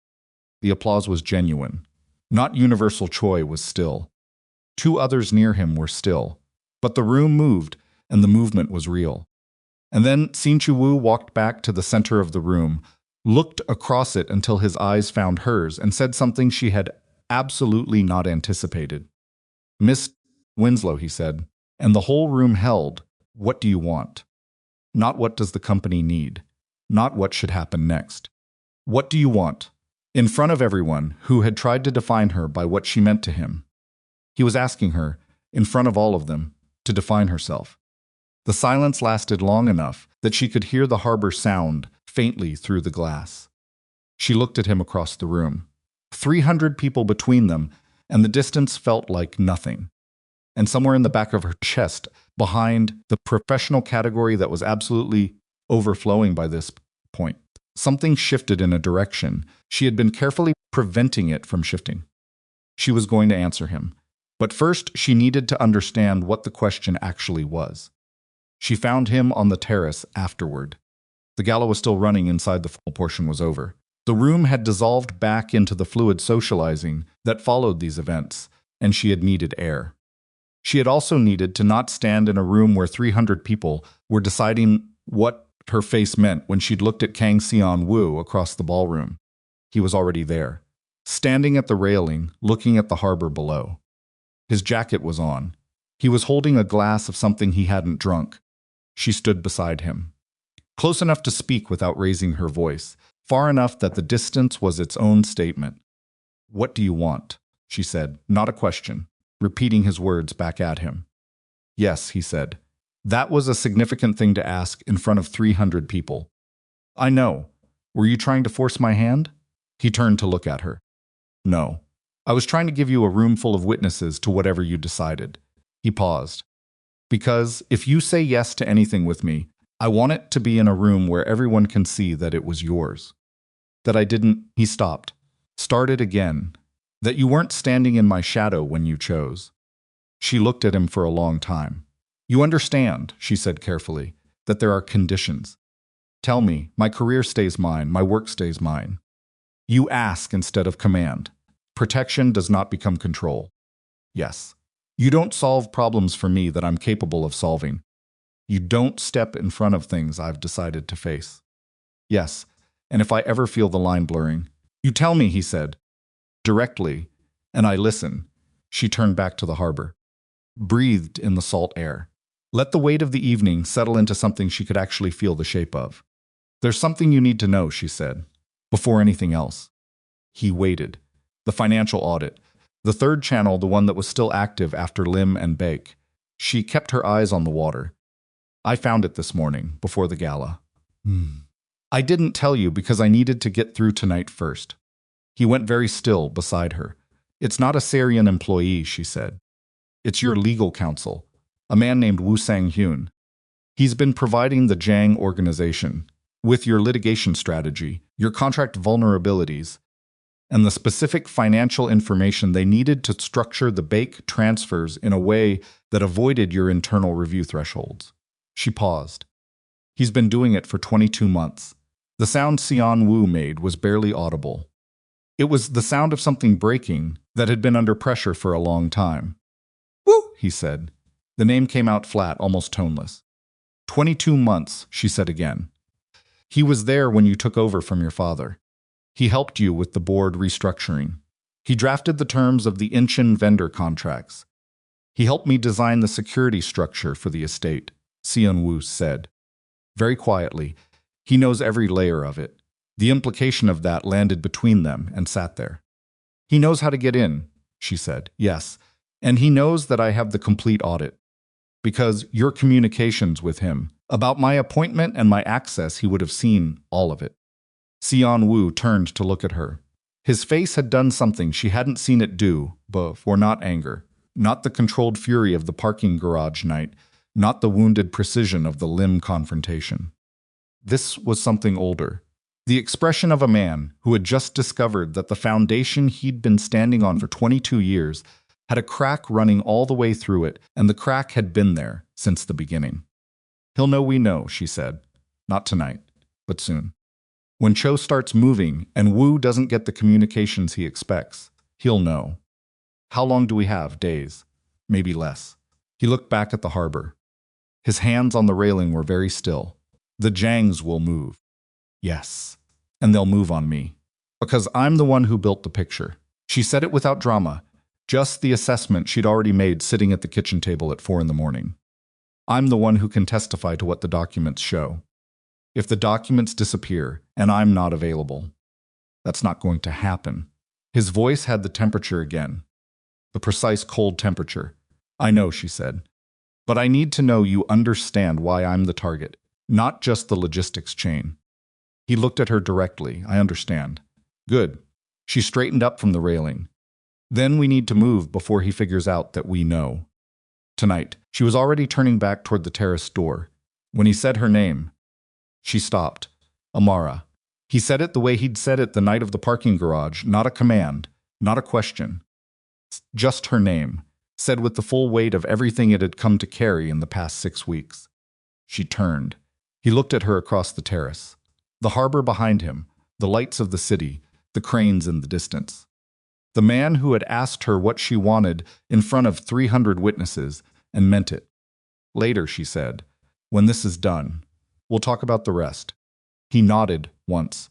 She went inside, and in a building 12 blocks from the hotel, Woo Song-hyun sat at his desk with a phone to his ear and said 3 words to the man on the other end of the line that would change everything before morning. They moved within the hour. Seon-woo made 3 calls from the hotel terrace before Amara had finished retrieving her bag from the coat check. She didn't ask what the calls were. She could read the aftermath on his face when he met her in the lobby, the particular compression of a man who had shifted from personal mode to operational mode and was not going to shift back until the threat was handled. Cho was waiting outside with 2 vehicles, not the usual driver and sedan. 2 black SUVs with 4 men each, engines running, positioned so that the gap between them formed a natural corridor toward the rear vehicle. "Your bag goes in the second vehicle," Cho said to Amara. "You go in the first, with the chairman." She put her bag in the second vehicle. They moved out of the hotel's circular drive in close formation through Haedong's nighttime streets, and Amara sat in the back of the first SUV with Seon-woo and tried to calculate how much time they had. "Woo's on his phone to someone," Seon-woo said. He was looking at his own phone, a message from someone she didn't know. "One of Cho's people has eyes on his building. He made 2 calls after 11. Both to numbers we haven't mapped yet. New channels," she said. "He'll have contingency contacts the Jang organization set up for exactly this, a situation where his regular communications are compromised. Can we intercept them? Not in the time we have." She was thinking through the audit files. The specific location of every document. The chain of verification she'd built into the structure so that destroying any single piece didn't destroy the whole. What we need is not to intercept him. We need the documents out of reach before he can direct anyone to suppress them. Where are they? Syrian's secure server. The partition I requested access to in the first week, the one that requires dual authorization to access and dual authorization to delete. She looked at him. Who's the second authorization holder? Currently? Lim, he said it flatly. Whose credentials have been suspended pending the investigation. So the partition is locked, yes. She was quiet for a moment. The city passed outside the window, the external audit body. Syrian uses an external financial compliance firm for annual review. They have read-only access to the partition for audit purposes. Kim and Associates, he said, based in Seoul. If the documents are transmitted to them tonight, not next quarter, tonight they become part of a regulatory compliance record that neither the Jangs nor Wu nor anyone inside Syrian can touch. Destroying documents already in regulatory custody is a criminal offense in a different category entirely. He looked at her. You want to trigger an external audit at midnight. I want to make the document safe. The audit is the method, she held his gaze. Do you have a contact at Kim and Associates who can receive an emergency transmission and timestamp it into their compliance record tonight? I have their senior partner's personal number. Call him. He called him. The negotiation took 6 minutes. Seon-woo was brief, direct, and whatever number he named in the last 30 seconds of the call resolved the senior partner's remaining hesitation. When he ended the call, he said, 2 hours. That's enough time, she said. If we move now. Syrian's corporate tower at midnight had the quality of a building holding its breath. The lobby security recognized the chairman on site, and the access control cleared without delay. But there was a moment, just one, brief, at the elevator where the security guard's eyes moved from Seon-woo to Amara and to the 4 men with them, and his hand moved slightly toward the desk phone before he decided against it. Amara clocked it. So did Cho. Neither of them said anything until they were in the elevator. The guard, Cho said. I saw, Seon-woo said. He made a call after we cleared the desk. I had someone on the lobby feed. The elevator moved upward. 40 floors. How long before whoever he called gets here? Amara asked. 15 minutes. Maybe 20. That's tight. She was already running the sequence in her head. Log in to the secure partition. Compile the transmission package. Send to Kim and Associates. Confirm receipt. I can do it in 10 if I don't hit access problems. There will be access problems, Seon-woo said. Woo drafted the security protocols for that partition. She looked at him. Tell me what he built in. A secondary authorization trigger. If the primary user attempts access outside of approved hours without a second credential sign-off, the partition initiates a 72-hour lockout. Approved hours being 7 a.m. to 10 p.m. It was 12:17. She breathed through that for a moment. The second credential. Who holds it now that Lim is suspended? It rolls up to me directly in a suspension scenario. Then you sign in simultaneously. We do it as a dual access event. She looked at him. Does that trigger the lockout? Only if a single credential attempts access. Dual simultaneous access is the approved override. How simultaneous is simultaneous? Within a 30-second window. Then we go together. The elevator opened on 40. The floor was dark, except for the corridor lighting and the glow of the harbor below through the exterior windows. She knew this floor. She had been working on it for 6 weeks. She knew every turn, every door, every access panel. She moved fast. Seon-woo kept pace beside her. Cho and his men spread out behind them and to the sides, a formation she could feel without seeing it, like the awareness of weather coming from multiple directions. She reached her workstation, powered the monitor, entered her primary credentials. Looked at him. Now, she said. He was at the secondary authentication terminal 2 stations down a position she'd directed him to on the elevator, explaining the network architecture from memory. He entered his credentials. The system processed. 4 seconds. 8. 12. Access granted. She exhaled, moved immediately. The partition was there, all of it. The 18 months of transaction data, the shell company documentation, the Bake transfer records, the communications she'd captured between Lim's account and the Jang adjacent entities, and the deepest layer, the 22 months of Woo Song-hyun's quiet, meticulous betrayal documented in the financial architecture he'd built specifically to avoid detection and that she'd dismantled from the inside out. She compiled the transmission package. It took 4 minutes because she built it correctly, not just the data but the index, the verification checksums, the chain of custody documentation that would make the package legally coherent rather than just informationally complete. You didn't rush this. You rushed this. And you handed Woo's defense attorney a structural argument. She did not rush it. She did it right. At 14 minutes past midnight, she initiated the transmission to Kim and Associates. At 15 minutes past, Cho said, from somewhere behind her, "They're in the building." She didn't look up. How many? Unknown yet. Lobby feed went dark 60 seconds ago. They cut the feed. Yes. Seon-woo was beside her now. She could feel him deciding something, the particular qualities of stillness that preceded his movement into operational mode. She put one hand on his forearm without looking away from the screen. 20 more seconds, she said. Amara. 20 seconds. He stayed. The transmission progress bar moved. 80%. 90. She watched it with the focused intensity of someone who understood exactly what was at stake in each of those percentage points, not just her career, not just the audit, but every person the Jang organization had compromised, every route they'd stolen, every arrangement they'd built on the back of Seoryun's infiltrated information chain. 100%. Transmission complete. Timestamp 019:42. She stood up from the workstation. Done. Seon-woo was already moving. A sound like between her and the corridor. He put himself between and the corridor without making a production of it, just repositioned. The way someone moves when they've made a decision about where they're going to stand. She let it happen. This once. She understood the difference between protection and control, and she understood that this specific moment was protection, uncomplicated. Which exit, she said to Cho. Stairs, he said. East side. The maintenance corridor. The same exit she'd mapped in her first week at the estate. She had thought then that she was being thorough. She had not thought she would need it like this. They moved. The maintenance corridor smelled like concrete and recycled air, and the specific industrial cold of a stairwell that never got fully heated. Their footsteps were too loud on the metal treads. Cho had 2 men on point and 2 behind. Seon-woo was at her left shoulder, close enough that she could hear him breathing. 3rd floor landing, the door above them opened. 3 of them came down fast, not cautiously, which meant they'd been given a location and a timeline and were operating on urgency rather than precision.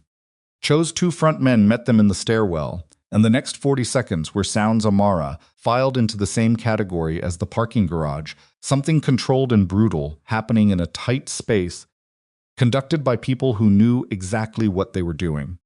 When it was over, the stairwell was clear, and one of Cho's men had a cut on his jaw that was bleeding steadily and was ignoring it with the dedication of a professional.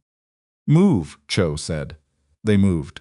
Ground floor. The maintenance exit led out into a service alley on the building's north side, not the main street, not the lobby approach. The two SUVs were already there. Someone had called them forward. They got in. The vehicles moved. Amara sat in the back of the first SUV and felt her hands shaking slightly. She pressed them flat against her thighs and breathed and looked at the city outside the window and let the shaking happen, because stopping it would have taken energy she didn't have and wasn't worth the effort. "You're all right," Seon-woo said quietly. Not a question. Not management. Just a statement, offered the way you offer someone a fact they already know, but might need to hear from outside themselves. "Yes," she said. She felt him look at her. She didn't look back. "The documents are safe," she said. "Everything else can be managed now." "Yes," he said. She looked at her phone. Kim & Associates had sent a confirmation receipt at 12:21. The timestamp was clean. The package was in regulatory custody. Whatever Woo Sang-yeon had told his Jang contacts in those 2 midnight calls, and whatever those contacts had dispatched to Seor-yeon's tower, had arrived too late by 19 minutes. 19 minutes. She thought about the 4 minutes she'd taken to build the index and the checksums. The minutes she'd refused to rush. If she'd rushed, the package would have been transmitted faster, and it would have been legally weaker, and Woo's attorney would have had something to work with. She had not rushed. "Where are we going?" she asked. "Somewhere they don't know about," Seon-woo said. "Cho has a location." "Not the estate." "No, somewhere new," she nodded. Closed her eyes for 30 seconds. Let the adrenaline process. Then she opened them and picked up her phone and started drafting a message to Seryun's board compliance committee, because the documents were safe. But the morning was coming, and someone needed to be in position to receive what was in those documents and act on it, and she was going to make sure that person was not caught unprepared. Cho's location turned out to be a safe house in Haedong's northern district, a property that didn't appear in any Seryun registry, maintained under a name she didn't ask about, which was practical rather than mysterious. It had 4 rooms, a secure communication setup, and Mrs. Han, who appeared at 1 in the morning, with the same composed authority she brought to the estate, carrying a bag that contained coffee, food, and a first aid kit. Amara sat at the table in the main room and worked. She drafted the board notification. She prepared the summary document that would accompany the Kim & Associates transmission, the narrative architecture that translated the raw financial data into a form that board members without forensic accounting backgrounds could understand and act on. She organized the Woo Sang-hyun documentation separately, flagged for the prosecutors who would need to build a criminal case from it. Seon-woo worked across the table from her. He was managing what she'd come to think of as the other side of the operation, the alliances, the communications, the organizational response that existed parallel to the legal and financial structure she was building. He made calls in Korean, spoke in short, clipped exchanges, ended conversations abruptly when something was resolved or when something wasn't. He didn't explain what he was doing, but she'd been watching him work for 6 weeks and she could follow the outline. He was contracting the Jang organization's external support. The alliances they'd built through money or threat or mutual interest. He was working through those connections, pulling them apart or redirecting them, using the information from Woo's 22 months of disclosed litigation strategy against the people that strategy had been designed to protect. It was what she'd told the board outline report. They were dismantling the Jang organization financially and structurally, not through a direct confrontation that would produce unpredictable casualties. You removed the money. You removed the alliances. You removed the legal protection. What was left couldn't sustain itself. By 3 in the morning, the board notification was complete. By 4, the summary document. By 4:30, Amara had been awake for nearly 24 hours and was operating on the particular sustained energy that came not from the absence of exhaustion, but from the presence of something that still needed finishing. She looked across the table. Seon-woo was on the phone. He caught her looking and held up one finger. She waited. He ended the call. "Woo's been located," he said. "He's at a Jang-connected property near the port. He went there after the hotel. He knows the game is over," she said. "He's looking for a way out or a way to bargain. He has nothing to bargain with. He thinks he does." She thought about it. "He knows things about your organization that predated the Jang arrangement. Things from the restructuring, from the early years. He'll try to use that as leverage." Seon-woo's expression went to the precise temperature. "He won't get the opportunity." She looked at him directly. "Seon-woo, whatever you're thinking about doing with Woo, it can't be the other kind." "Not now," she kept her voice level. "The documents are in regulatory custody. Prosecutors are going to be involved. If something happens to Woo before he can be questioned." "I know," he said, flat, controlled. The voice of a man talking himself back from something. "He needs to be arrested formally, by people with the authority to do it." She held his eyes. "That's how this ends cleanly, not the other way." He was quiet for a long moment, the kind of quiet she'd learned to read not absence but processing. "There are people inside the prosecutor's office," he said. "Contacts who can move quickly on this. Tonight? Before morning. Then make the call." He made the call. Woo Sang-hyun was taken into custody at 5:47 in the morning.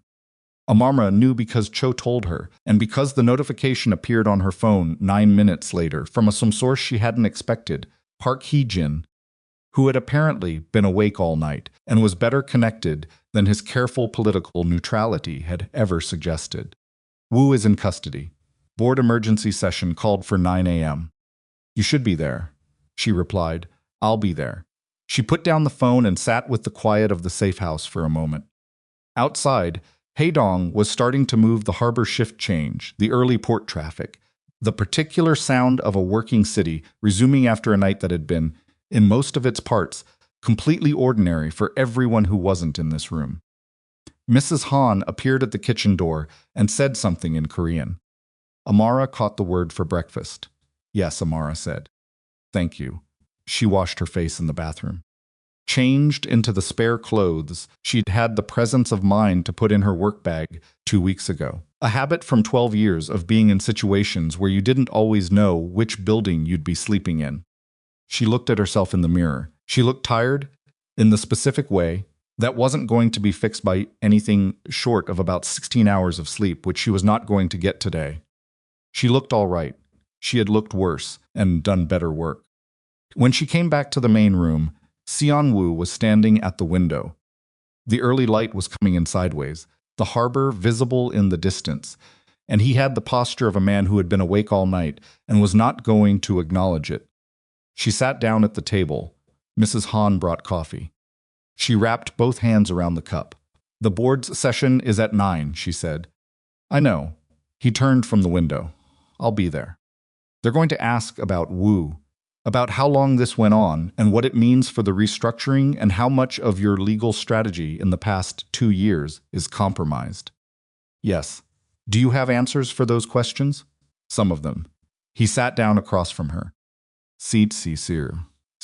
The early light was doing something to his face, showing the exhaustion underneath the control, the way strong light always found what you were trying to keep in shadow. "The ones I don't have answers for, I'll say so." She looked at him. "That'll surprise them." "Probably."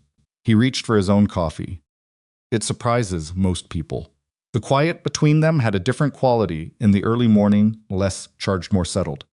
The particular quiet of two people who had been through a significant night together and were on the other side of it. "You said later," he said. "Last night on the terrace. When this is done, we'll talk about the rest." She looked at her coffee cup. "Yes. Is it done?"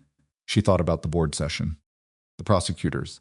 The Jang organization's financial structure unwinding over the coming weeks as the documents in regulatory custody were processed and acted on.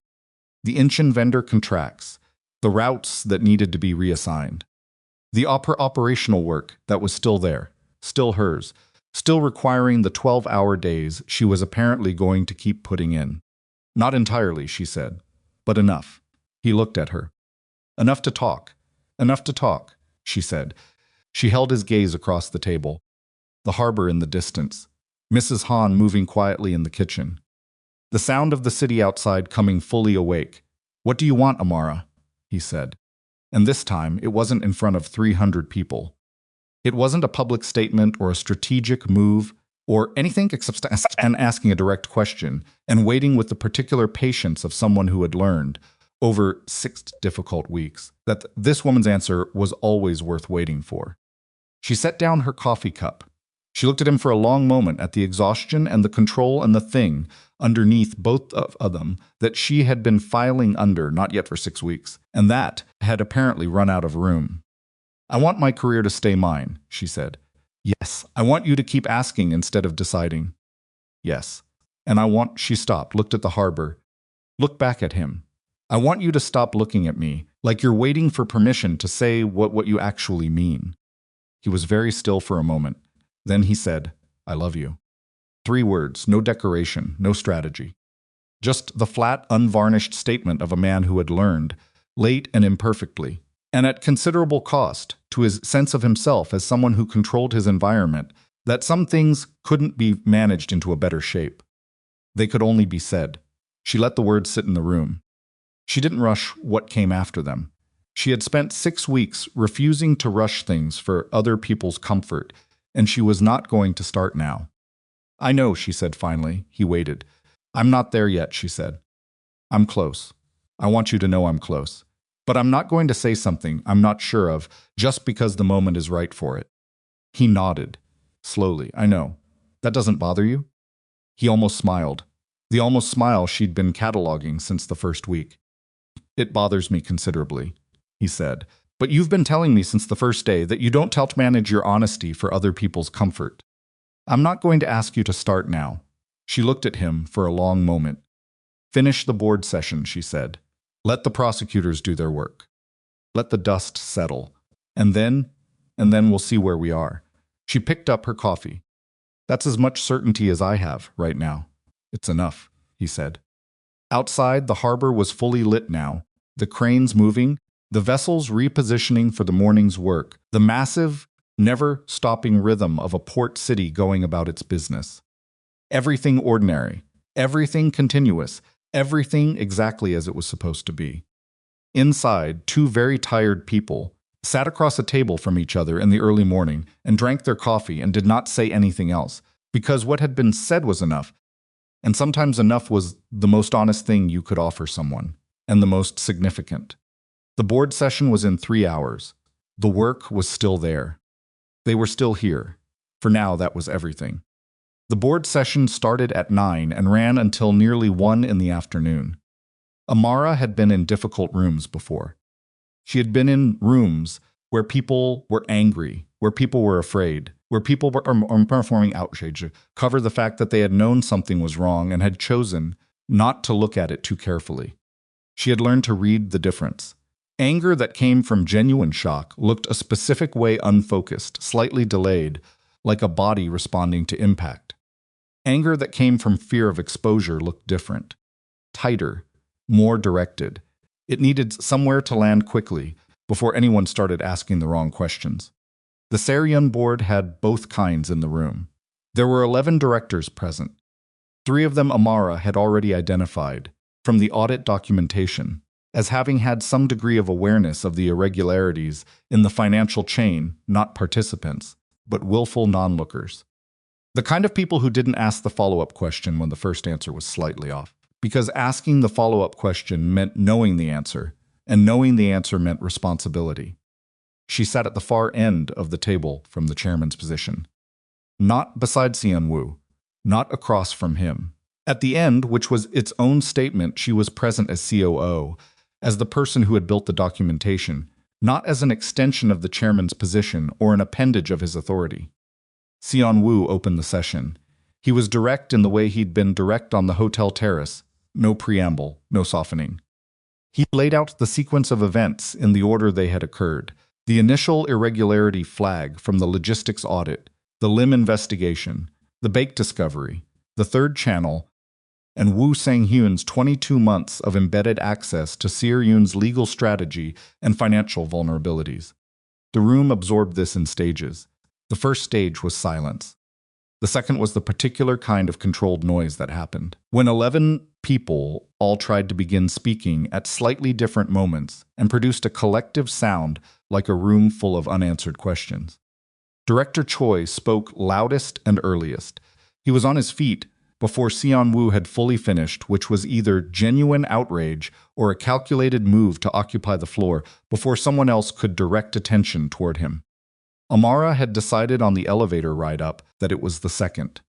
"This is a catastrophic failure of oversight," Choi said, in Korean, and then switched to English with the particular precision of a man who wanted to be understood internationally and undeniably. 22 months. The organization's senior legal counsel. "This happened under your watch, Chairman. Under your leadership. The board has to ask Director Choi." Amara's voice was level and carried without effort. 11 heads turned toward her. "You've been on this board for 9 years. Woo Sang-hyun has been managing Seor-yoon's legal affairs for 7. You've sat in compliance reviews with him 4 times annually for 7 years. She let that sit for exactly 1 second. The question of oversight applies to everyone in this room, or it applies to no one. The silence that followed was a different quality from the earlier silence. Tighter, more specific. Choi looked at her with the expression of a man deciding whether to be angry or careful. He chose careful, which told her what she'd needed to know about how exposed he felt. "The question," Amara continued, "is not who failed to notice. That conversation is for lawyers and prosecutors, and we should let them have it. The question that this board can usefully address this morning is what comes next, operationally, for the company." She opened the summaries document she'd prepared at 4 in the morning. "I have a proposal, if the board is willing to hear it." Park Hee-jin, from the middle of the table, said, "Proceed, Miss Winslow." She proceeded. She had spent 12 years building the skill of walking into rooms where people didn't want to hear her and making them hear her anyway, not by performing certainty she didn't have, but by being more prepared than anyone else in the room had thought to be. She laid out the operational continuity plan, how the compromised legal strategy would be assessed and rebuilt, which contracts needed immediate review, how the vendor chain restructuring would proceed, what the financial impact projection looked like over the next 3 fiscal quarters, and what the recovery trajectory required. She talked for 40 minutes. Questions came from 6 of the 11 directors. She answered everyone without checking notes, because the notes were in her head, had been in her head since she'd built them, and she was not going to look down at paper in this room today. When she finished, the room was different from when she'd started. Not unanimous Choi was still positioned on the far side of something, and 2 other directors were watching the table rather than her, which was its own communication. But the room had shifted toward the work, toward the problem and away from the political maneuvering that had been its first instinct. Seon-woo had said almost nothing during her presentation. He had watched it, and at the end, when Director Park moved to formally adopt the operational continuity framework and asked for a second, Seon-woo seconded it without hesitation and without looking at Choi. 7 for 3 abstentions, 1 against. Choi voted against and didn't try to explain it. The framework passed. Woo Sang-hyun's formal interview with prosecutors began at 2 that afternoon. Amara was not in the room for it. She had provided her documentation and her preliminary statement, and the rest was the prosecutor's work, as it should be. She went back to her office in the corporate tower, her office, her desk, the view of the she'd been working against for 6 weeks, and she closed the door and sat down and allowed her for approximately 4 minutes to do absolutely nothing. She looked at the harbor, the cranes, the Syrian vessels on the water. Then she picked up the phone and called her mother. Diane Winslow answered on the second ring, which meant she had been waiting. "It's done," her mother asked. "Most of it," Amara said. "The hard parts. The rest is process. Are you safe?" "Yes, Mama, I'm safe." A long exhale on the other end of the line. The sound of a woman releasing something she'd been holding since the previous morning, at minimum, possibly, since the day her daughter had boarded a plane to South Korea. "Come home soon," Diane said. "Not yet." But soon Amara looked at the harbor. "Mama, I need you to look at something for me. On your phone." "What am I looking for?" "A listing. Real estate. In the Dilworth neighborhood." She gave her mother the web address, a listing she'd been monitoring for 3 months, since before the article, since before the parking garage, since before Woo and Lim and Bake and the safe house and the board session. Since before all of it. A 3-bedroom house on a quiet street, 4 blocks from a park, with a porch that faced west and a yard that could grow tomatoes, which her mother had been wanting to do for 20 years, in an apartment with northern exposure that got no direct sun. The silence while her mother looked then. "Amara, baby." "I've been in touch with the agent," Amara said. "It's still available. I have enough. You don't have to." "I know I don't have to." Her voice was steady. She'd had this conversation in her head enough times. "I want to. That's different." She paused. "It's mortgage-free." "That's the point. No payments, no renewal. It's yours." Her mother was quiet for a moment that stretched into something wet around the edges. "It has a porch," Diane said finally. "West-facing," Amara said. "You'll get afternoon light." Another pause. "When did you arrange all this?" "I've been working on it for a while." She smiled slightly, alone in her office. "I'm good at logistics, Mama. It's what I do." Diane laughed. It was a sound Amara had been working toward for 6 years, not the relieved laugh of a woman who'd been rescued, but the sound of a woman who was standing on solid ground. Those were different laughs. She knew both. "I love you," her mother said. "I love you too," Amara said. "I'll call you tonight." With details. She sat with the quiet of her office for a moment after she ended the call.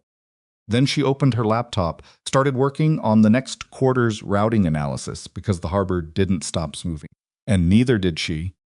And the morning's drama did not change the fact that there was still 11 million won of operational efficiency she hadn't finished recovering. The prosecutors worked for 6 weeks.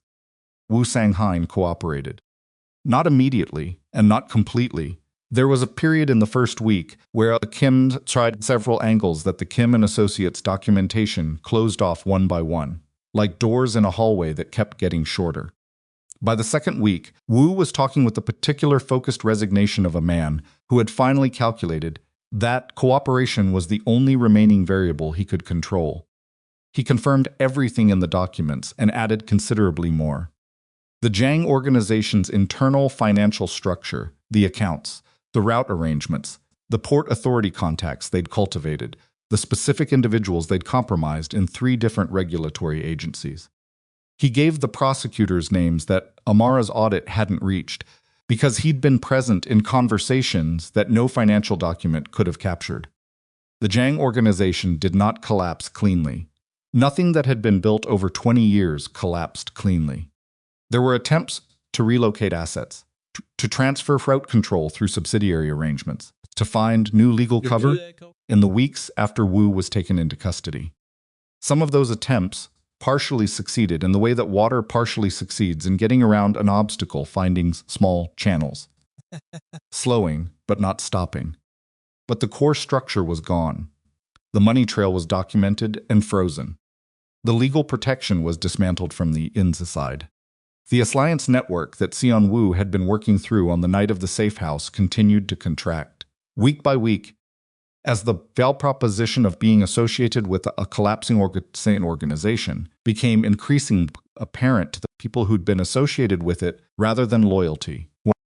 By the end of the 6th week, Jang Myung-jun, the organization's 61-year-old head, a man who had operated in Heedong's criminal infrastructure since before Seon-woo had taken over, Seer-yun surrendered himself to prosecutors on a Tuesday morning with his attorney and without theatrics. The attorney released a statement. The statement said his client intended to cooperate fully with the investigation. Amara read about it in her office on a Tuesday afternoon in a brief notification from Park Hee-jin that contained no editorializing. Just the fact, and a single sentence, "I believe this is your doing as much as anyone's. The company owes you more than it will probably say." She wrote back, "The company can say it through the Q3 routing numbers." That's enough. She meant it. Choi resigned from the board in the 4th week, citing personal reasons. The 2 directors who had voted abstention in the board session both remained, both voted correctly on every subsequent motion, and both avoided being alone with Amara in any room smaller than a conference space, which she found mildly entertaining and professionally irrelevant. The external audit by Kim and Associates concluded in the 7th week. Their report confirmed every finding in Amara's documentation and extended the analysis into 3 areas she hadn't had time to fully develop in the initial compilation. The report was 340 pages. She read all of it. There were 4 footnotes that referenced her methodology, specifically describing it as she looked at the phrase twice to make sure she'd read it correctly, unusually rigorous for an internal investigation conducted under time and security constraints. She saved that page, not for anyone else, just for herself. She called her mother from Seoul. She had flown to Seoul on a Wednesday to sign the property transfer documents. Amara had arranged it through a Charlotte-based attorney she'd worked with before, which meant the whole transaction was structured under North Carolina law with a Korean-based fund transfer, which had taken 2 weeks of navigation and 3 phone calls to the attorney at hours that were reasonable in one time zone and not in the other. She had not told Seon-woo she was going to Seoul. She had told Cho because Cho needed to know her location, and she had told Park because Park was the acting board representative she'd check in with while she was out of Haedong. She had told Seon-woo because this particular thing was hers, and she wanted to complete it in a space that was entirely her own. She signed the documents in a glass-walled conference room in a Seoul legal office at 3 in the afternoon, with a notary present and her attorney on speaker from Charlotte. A sound like green wood splitting, and when it was done, she sat in that room for a moment with signed documents in front of her and thought about her mother at 28 years old, cleaning office buildings at night with 2 daughters at home, taking community college classes during the day, making eggs in the morning, pressing uniforms, sending her daughters out into a world that she was working herself into the ground to give them a fair chance in. Amara had been tired lately. The sustained exhaustion of 6 weeks that had asked more of her than any 6 weeks she'd put in before. But sitting in that room with those documents, she felt something that wasn't tiredness, something that sat under it and didn't have a clean word, but was the feeling of a thing completed, a promise kept. She called her mother from the building's lobby. "It's done," she said. "The house is yours." The sound Diane made on the other end of the line was not words. It was the sound of a woman who had been holding something for a very long time and had just been told she could put it down. Amara stood in the lobby of a Seoul office building and listened to her mother cry, and she did not try to stop her or redirect her or tell her it was fine. She just held the phone and said quietly, "I know, Mama. I know." She came back to Haedong on a Thursday evening. Seon-woo was in his office when she arrived at the tower. His assistant, a young man named Jay, who had learned in the past 6 weeks to read Amara's expression with considerable accuracy, told her the chairman was in a call but had said she should go in when she arrived. She went in. He was at the window, the same window she'd stood at on her first morning, looking at the same harbor.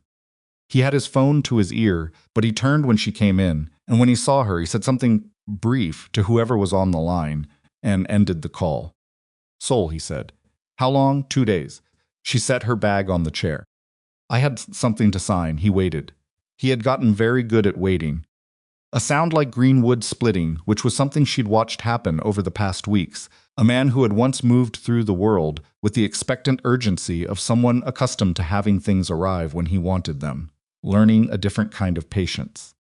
Not passive, not the patience of someone who had stopped caring about the outcome. The patience of someone who had learned to trust the outcome to the other person. "My mother's house," she said. "In Charlotte. I bought it for her."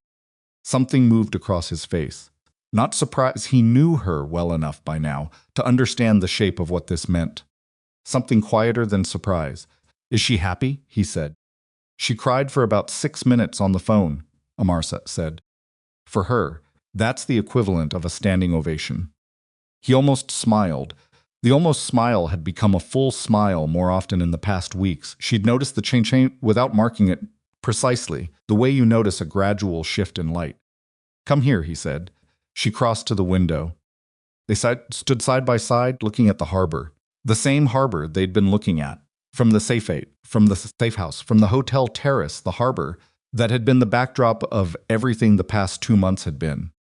"The audit report came through," she said. "I read it." "All 340 pages?" "I read the sections that concerned operations." Jay summarized the rest. He paused. "The footnotes about your methodology." "Yes, I'm not surprised," he said. "You built it to survive." She looked at the water. "That's what you do when you know the ground might shift. You build things to last past the moment." He was quiet for a moment. "Then, Jang Myung-jun is cooperating fully with prosecutors. His organization's remaining leadership is the process of following. The root disputes will go to formal arbitration, which means we'll win them cleanly and on record." He paused. "It's over." She had known it was over before she'd gone to Seoul. She had known it in the specific way you know a thing, when the last significant piece has landed and the shape of what's been built becomes visible in full for the first time. But hearing it said, in his voice, in this room at this window, on a Thursday evening with the harbor light going gold below them, it settled differently. "Yes," she said. "It is." She felt him look at her. She kept her eyes on the harbor for another moment. Then she turned. He was looking at her with the expression she'd tried to classify for weeks and had never found a clean category for, not the acquisitive fascination of the first boardroom morning, not the operational assessment of the parking garage, not the wounded processing of the limb confrontation. Something that had been built over the past 2 months, from the specific material of two people being honest with each other in difficult circumstances, and had come out the other side looking like this. "In the safe house," she said. "You said something." "I know what I said. I told you I wasn't there yet. That I was close." "Yes." She held his gaze. "I'm there now." He was very still for a moment. The stillness of a man who had learned not to move too quickly toward things that mattered. "Are you sure?" he said. Not testing her, just asking with the directness she'd demanded from since the beginning, and that he'd learned to give. "I don't say things I'm not sure of," she said. He crossed the distance between them in 2 steps and took her face in both hands, the way someone handles something they've been waiting a long time to stop being careful with, and kissed her, not tentatively, not with the managed restraint of a man performing sensitivity, with the full, unhesitating directness of someone who had been told yes and believed it. She kissed him back, her hands at his jacket, pulling him slightly closer, because she was also done being careful, and had been for longer than she'd admitted to herself. When they pulled back, she was breathing slightly harder than usual. So was he. The harbor light was still going gold behind him. "One more time," she said. "The conditions." He looked at her steadily. "Your career is yours. Your achievements are yours." I ask instead of command. "Protection is never imprisonment. You tell me when the line blurs, and if I decide I need space, you have it. Without negotiation." "Without negotiation." She nodded. "Good." He pressed his forehead against hers for a moment, a small private gesture, nothing performed about it. Then he straightened up and looked at her and said, in a tone that was almost entirely dry, "For what it's worth, the next time someone asks me to dinner 4 times and gets turned down 4 times, I'm going to reconsider my approach significantly earlier." She laughed, an actual laugh, which surprised her slightly, the full, unguarded version that she didn't produce in professional settings and hadn't produced in Haidong until now. "You should have led with honesty," she said. "Week 1. I didn't know how to be honest with you in week 1. "I know," she said. "You do now." "Yes," he said. "I do." 3 months later, Seoryun Maritime completed its largest international merger in the company's history, a partnership with a Norwegian shipping consortium that restructured the Pacific to Atlantic routing chain and opened 2 new deep-water port agreements in ports that had previously been controlled by interests aligned with the Jang organization. The merger had been Amara's project from inception. She had identified the Norwegian consortium as the strategic fit 18 months earlier in the analysis she'd done before she'd ever boarded the plane to Haidong.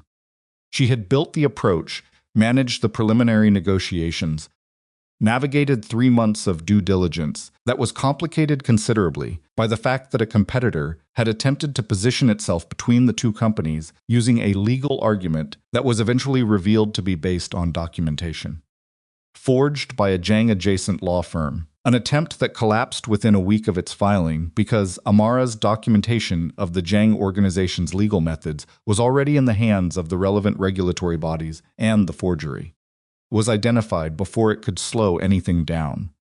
The merger closed on a Friday. There was no ceremony. Amara had not wanted one.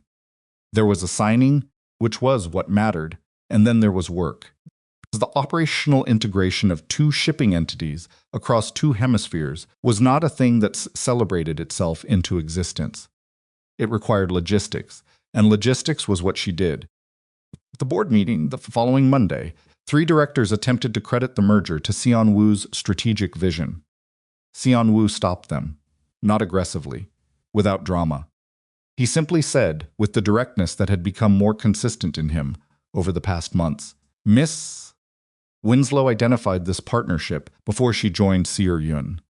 She built the approach, managed the relationship, and navigated the merger through a legal obstruction that would have derailed most negotiations. The outcome belongs to her work. I'd ask the board to be accurate about that in any public communications." The 3 directors adjusted their phrasing. Amara, sitting at her end of the table, made a note in the margin of her working document. Not about the merger. A small note about the look on Seon-woo's face when he'd finished speaking, the particular expression of a man who had not said that to impress her or to demonstrate something or to manage a situation. Who had said it because it was true and he was not willing to let an inaccuracy stand in a room he was responsible for. She noted it and went back to the integration timeline. But she kept the note. Her mother came to Haedong in the spring. Diane Winslow was 61 years old and had never been to Asia. She arrived at Haedong's airport on a Tuesday afternoon with one large suitcase, a smaller carry-on that she had clearly overpacked, a sound like dignity of a woman who had cleaned other people's buildings and raised 2 daughters and put herself through school and was not going to be made to feel like a visitor in any room, including the international arrivals hall of a Korean airport. Amara met her at the gate. Diane looked at her daughter for a long moment before she said anything. Looking the way she'd been looking at Amara, her whole life taking inventory, checking the things that mattered, the ones you couldn't ask about directly. "You look better," Diane said. "Then what?" "Then tired." She cupped Amara's face in one hand, a quick gesture, familiar as weather. "You were so tired, baby. When you called from the safe house. You were trying not to sound it, but I know you." "I'm not tired now," Amara said. "Mostly. Good." Diane dropped her hand, picked up her carry-on. "Now, where is he, Mama?" "I'm asking a simple question." "He's at a board meeting until 6. Then you have time to show me this harbor you keep talking about on the phone." They walked out of the airport into Haedong's spring afternoon. The harbor smell, the salt and steel and deep water, the light off the water that had become as familiar to Amara as Charlotte's late summer humidity. She watched her mother stop at the first real view of the port and stand there for a moment, taking it in with the same unhurried attentiveness she brought to everything. "Lord," her mother said softly. "I know," Amara said. "You work against that view every day? 40 floors up." "But yes." Her mother shook her head slightly, the slow shake of someone recalibrating their picture of their child's daily life. "No wonder you stayed." They spent the afternoon walking the harbor district. Amara showed her the parts of the city that weren't in any tourism material, the working port, the shift change rhythms, the small food stalls near the dock entrance where she did learn to eat lunch when she didn't want to sit in the corporate dining room and be looked at. Her mother ate everything she was offered and asked the names of things and remembered them. At 5:30, they were at the restaurant Amara had reserved, not the expensive corporate kind, the kind with good food and moderate noise and enough room to talk. They were already seated when Seon-woo arrived. Amara watched her mother watch him cross the room. She had wondered about this moment. She'd thought about what her mother would see and what she would make of it, because Diane Winslow was not a woman who was impressed by the surface of things and would need no time at all to see past it. He crossed to the table. He stood for a moment, and then he did something Amara had not specifically predicted. He introduced himself by his given name only. Not chairman. Not his full formal name. Just Seon-woo, and then he sat down and asked Diane Winslow about her flight, and about the house in Dilworth, and about the tomatoes she'd said she was going to plant. And he asked these things with the specific attention of a man who understood that the most significant impression he could make on this woman was made by the quality of his listening rather than the quality of his credentials. Amara watched her mother clock it. The moment Diane decided something, it was visible in the slight release of attention around her eyes, the particular quality of the breath she took before she answered his question about the tomatoes. They talked for 2 hours. Not about Seryun. Not about the past 8 months. About Charlotte, about her mother's community college years, about what Seon-woo's father had been like, and what it had cost him to take over the company at 32, about the specific difficulty of being a person who was good at a thing and also in charge of the thing, which was a different kind of burden than either one alone. At one point, her mother said something that made Seon-woo laugh, a real laugh, not the almost smile version. The actual full version, and Amara sat with her hands wrapped around her glass and felt something settle in her chest that had been slightly unsteady since the day she'd landed in Haedong. Afterward, outside the restaurant, Seon-woo said good night and gave them space. He was good at that now, at understanding which moments were hers. Her mother watched him walk away. Then she looked at Amara. "Well," she said. "What? You know what?" She picked up her bag. He listened. Yes, the whole time. Diane looked at the harbor in the distance. "I didn't think a man like that would know how to listen." "He didn't used to," Amara said. "He learned." Her mother was quiet for a moment. "Then you taught him?" "I told him what I needed. He decided to provide it." Amara paused. "That's different from teaching someone." "I'm not his school." Diane looked at her. Then she made a sound that was not quite a laugh, but lived in the same neighborhood. "That's my daughter," she said. The year turned over without ceremony. The Jang prosecutions concluded in the fall with convictions across 7 defendants who received a reduced sentence in exchange for his cooperation that was still substantial enough to be consequential. The route arbitration concluded in Seryun's favor on all but one contested segment, and the contested segment was resolved through a negotiated arrangement that gave Seryun operational control, while the technical legal question continued through its process. Amara had designed that arrangement herself, in consultation with the new legal counsel, a woman named Park Ji-young, who was 44 and had 20 years of maritime law experience, and who had reviewed every clause Woo had ever drafted for Seryun and flagged 12 that required restructuring. Amara liked her immediately. They had lunches a week. The most consistent social arrangement she'd maintained in Haedong, and she recognized that it was partly because Ji-young was one of approximately 4 people in the city who did not treat her differently based on the fact of her relationship with Seon-woo. The relationship was not a secret. It was also not a performance. A sound like green. They had not made a public announcement that was not their way, and the cities understood what the city understood in the manner of cities that were small enough to know everyone's business and professional enough to pretend otherwise.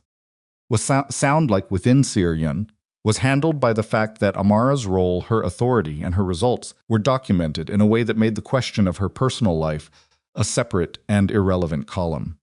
Nobody who had read the Kim and Associates report tried to tell Amara Winslow that her professional accomplishments required qualification. Nobody who had sat in the board session where she'd presented the operational continuity plan without notes suggested her position existed for any reason other than the work. The article in Haedong Business Weekly was quietly retracted 4 months after it ran, with an editor's note that cited factual errors in sourcing. Editor Yoon left the publication shortly after. Amara did not engineer either of these outcomes. She noted them and moved on because her energy was finite and the routing integration wasn't going to finish itself. The island was Seon-woo's idea. He brought it up on a Saturday morning in early winter, not as a plan, but as a question, the way he'd learned to bring things. They were in his apartment, which had become where she kept approximately 40% of her things. without there having been a conversation about it, in the way that arrangements settle into being when two people stop negotiating every step of them. He said, "There's an island, Gyumha, a few hours south by ferry. I have a property there." He was making coffee, not looking at her. "I'd like to take you there, when you have time." She looked up from the document she was reviewing. "No security, no security." He brought her coffee over. "No board, no prosecutors, no harbor operations." She studied him. "Just us. Just us." She thought about the past year. The parking garage, the safe house, the board sessions, the audit, the merger, the 12-hour days, and the late-night table conversations, and the look on his face in the study. After Lim had been walked out by Cho's men, and she'd come back across the room to stand beside him. "This weekend," she said. He looked at her. "I can arrange." "This weekend. I don't want to schedule it. If we schedule it, something will happen and it'll get pushed." She picked up her coffee. "Ferry leaves when? 7. On Saturday morning." "Then we leave at 6:30, she said. "I'll pack light." He looked at her for a moment, with the expression she had finally, cleanly, identified over the months she'd been looking at it. Not fascination, not assessment, not the acquisitive look she'd rejected in the first week. Just the simple, undefended look of a person looking at someone they loved, without strategy, without management, without trying to be anything other than present. "Yes," he said, 6:30. Gumha Island was small and green and cold in early winter, with the sea pressing in on all sides and a quietness that felt like the island had been sitting in it for centuries and had no intention of changing on anyone's account. Seon-woo's property was a low stone house, near the water, not large, not decorated in the way his city properties were decorated. Simple in the way that things are simple when someone has decided they don't need the space to perform anything. There were books, mismatched furniture, a kitchen that was stocked with the items of someone who cooked, rather than someone who had catering arrangements. No security staff, no cameras at angles that left no blind spots. No Mrs. Han, though there was a note on the kitchen table in Korean that Seon-woo read and then set down. "She stocked the kitchen," he said. "She says to use the second blanket in the cabinet because the heating takes time to reach the back bedroom." "Mrs. Han was here? She has a sister on the island." He almost smiled. "She won't be back until we leave." Amara looked around the house. The stone walls, the windows facing the sea, the books on the shelves that were worn enough to have been read more than once. "You've been coming here alone," she said. Not a question. For about 10 years, he set down the bag he'd been carrying. "After my father got sick, I needed a place that wasn't..." He paused. That wasn't watched. She understood that. The specific relief of a space that required nothing from you, no performance, no management, no maintenance of an image that had weight to it. She put her bag down. She went to the window and looked at the sea. "Tell me something," she said. He came to stand beside her. "What? The first morning, the boardroom. You said I was smaller than you expected." She kept looking at the sea. "What did you actually expect?" He was quiet for a moment. "I'd read your file, your record." He paused, choosing honesty the way he'd gotten better at choosing it. "I expected someone who projected differently. Someone who, I don't know how to say this cleanly. Someone who had won the way I recognized. Louder. More visible. More I had a picture of what someone with your record looked like moving through a room." He looked at the sea. "You moved differently. You didn't need the room to know you were there." She considered that. "And that surprised you." "It unsettled me," he said. "There's a difference." She looked at him. "Is that why you kept asking?" "Partly," he met her eyes. "The other part was simpler. I just wanted to know you. I went about it completely wrong, but the wanting wasn't wrong." She held his gaze. The sea sound outside. The cold light on the water. "No," she said. "The wanting wasn't wrong. They stood at the window until the light changed, and then she went to figure out the kitchen, and he built a fire in the stone fireplace. And they ate dinner at the small table with the fire going, and the sea sound continuous and quiet around the house. And they talked about the merger integration. About a conversation Amara had been having with the Norwegian consortium's logistics director. About a joint training program. About the tomatoes her mother had planted in the Dilworth yard. And The photographs Diane had been sending weekly of their progress. They talked the way people talk who have stopped performing for each other. Scene. Not without effort, real conversation was never without effort, and they were different enough from each other that there was always some navigation required. But without the particular guardedness of two people who are still deciding whether the other person is safe. At some point in the evening, Amara said, 4 rejections. Seon-woo looked up. What? You told 300 people at the gala. She held her coffee cup. That I rejected you 4 times. Yes, you weren't embarrassed by that. Should I have been? She looked at him. Most men would have been. He thought about it. The 4th time you said no, he said. You told me why. You said I looked at you like a puzzle. He paused. You were right. And the fact that I kept asking anyway, without trying to actually understand what you'd told me, that was the embarrassing thing. Not the asking. She was quiet for a moment. You said something at the gala, she said. That you were fortunate I chose to remain. Yes. I want to know if you believe that. Not whether it was strategically correct to say it. Whether you actually believe it. He looked at her directly. Every day I have had access to what you built in this company. The routing recovery, the merger. The way you sat in that board session and made 11 people look at the work instead of the politics. I have thought some version of that. He paused. You didn't need me to succeed.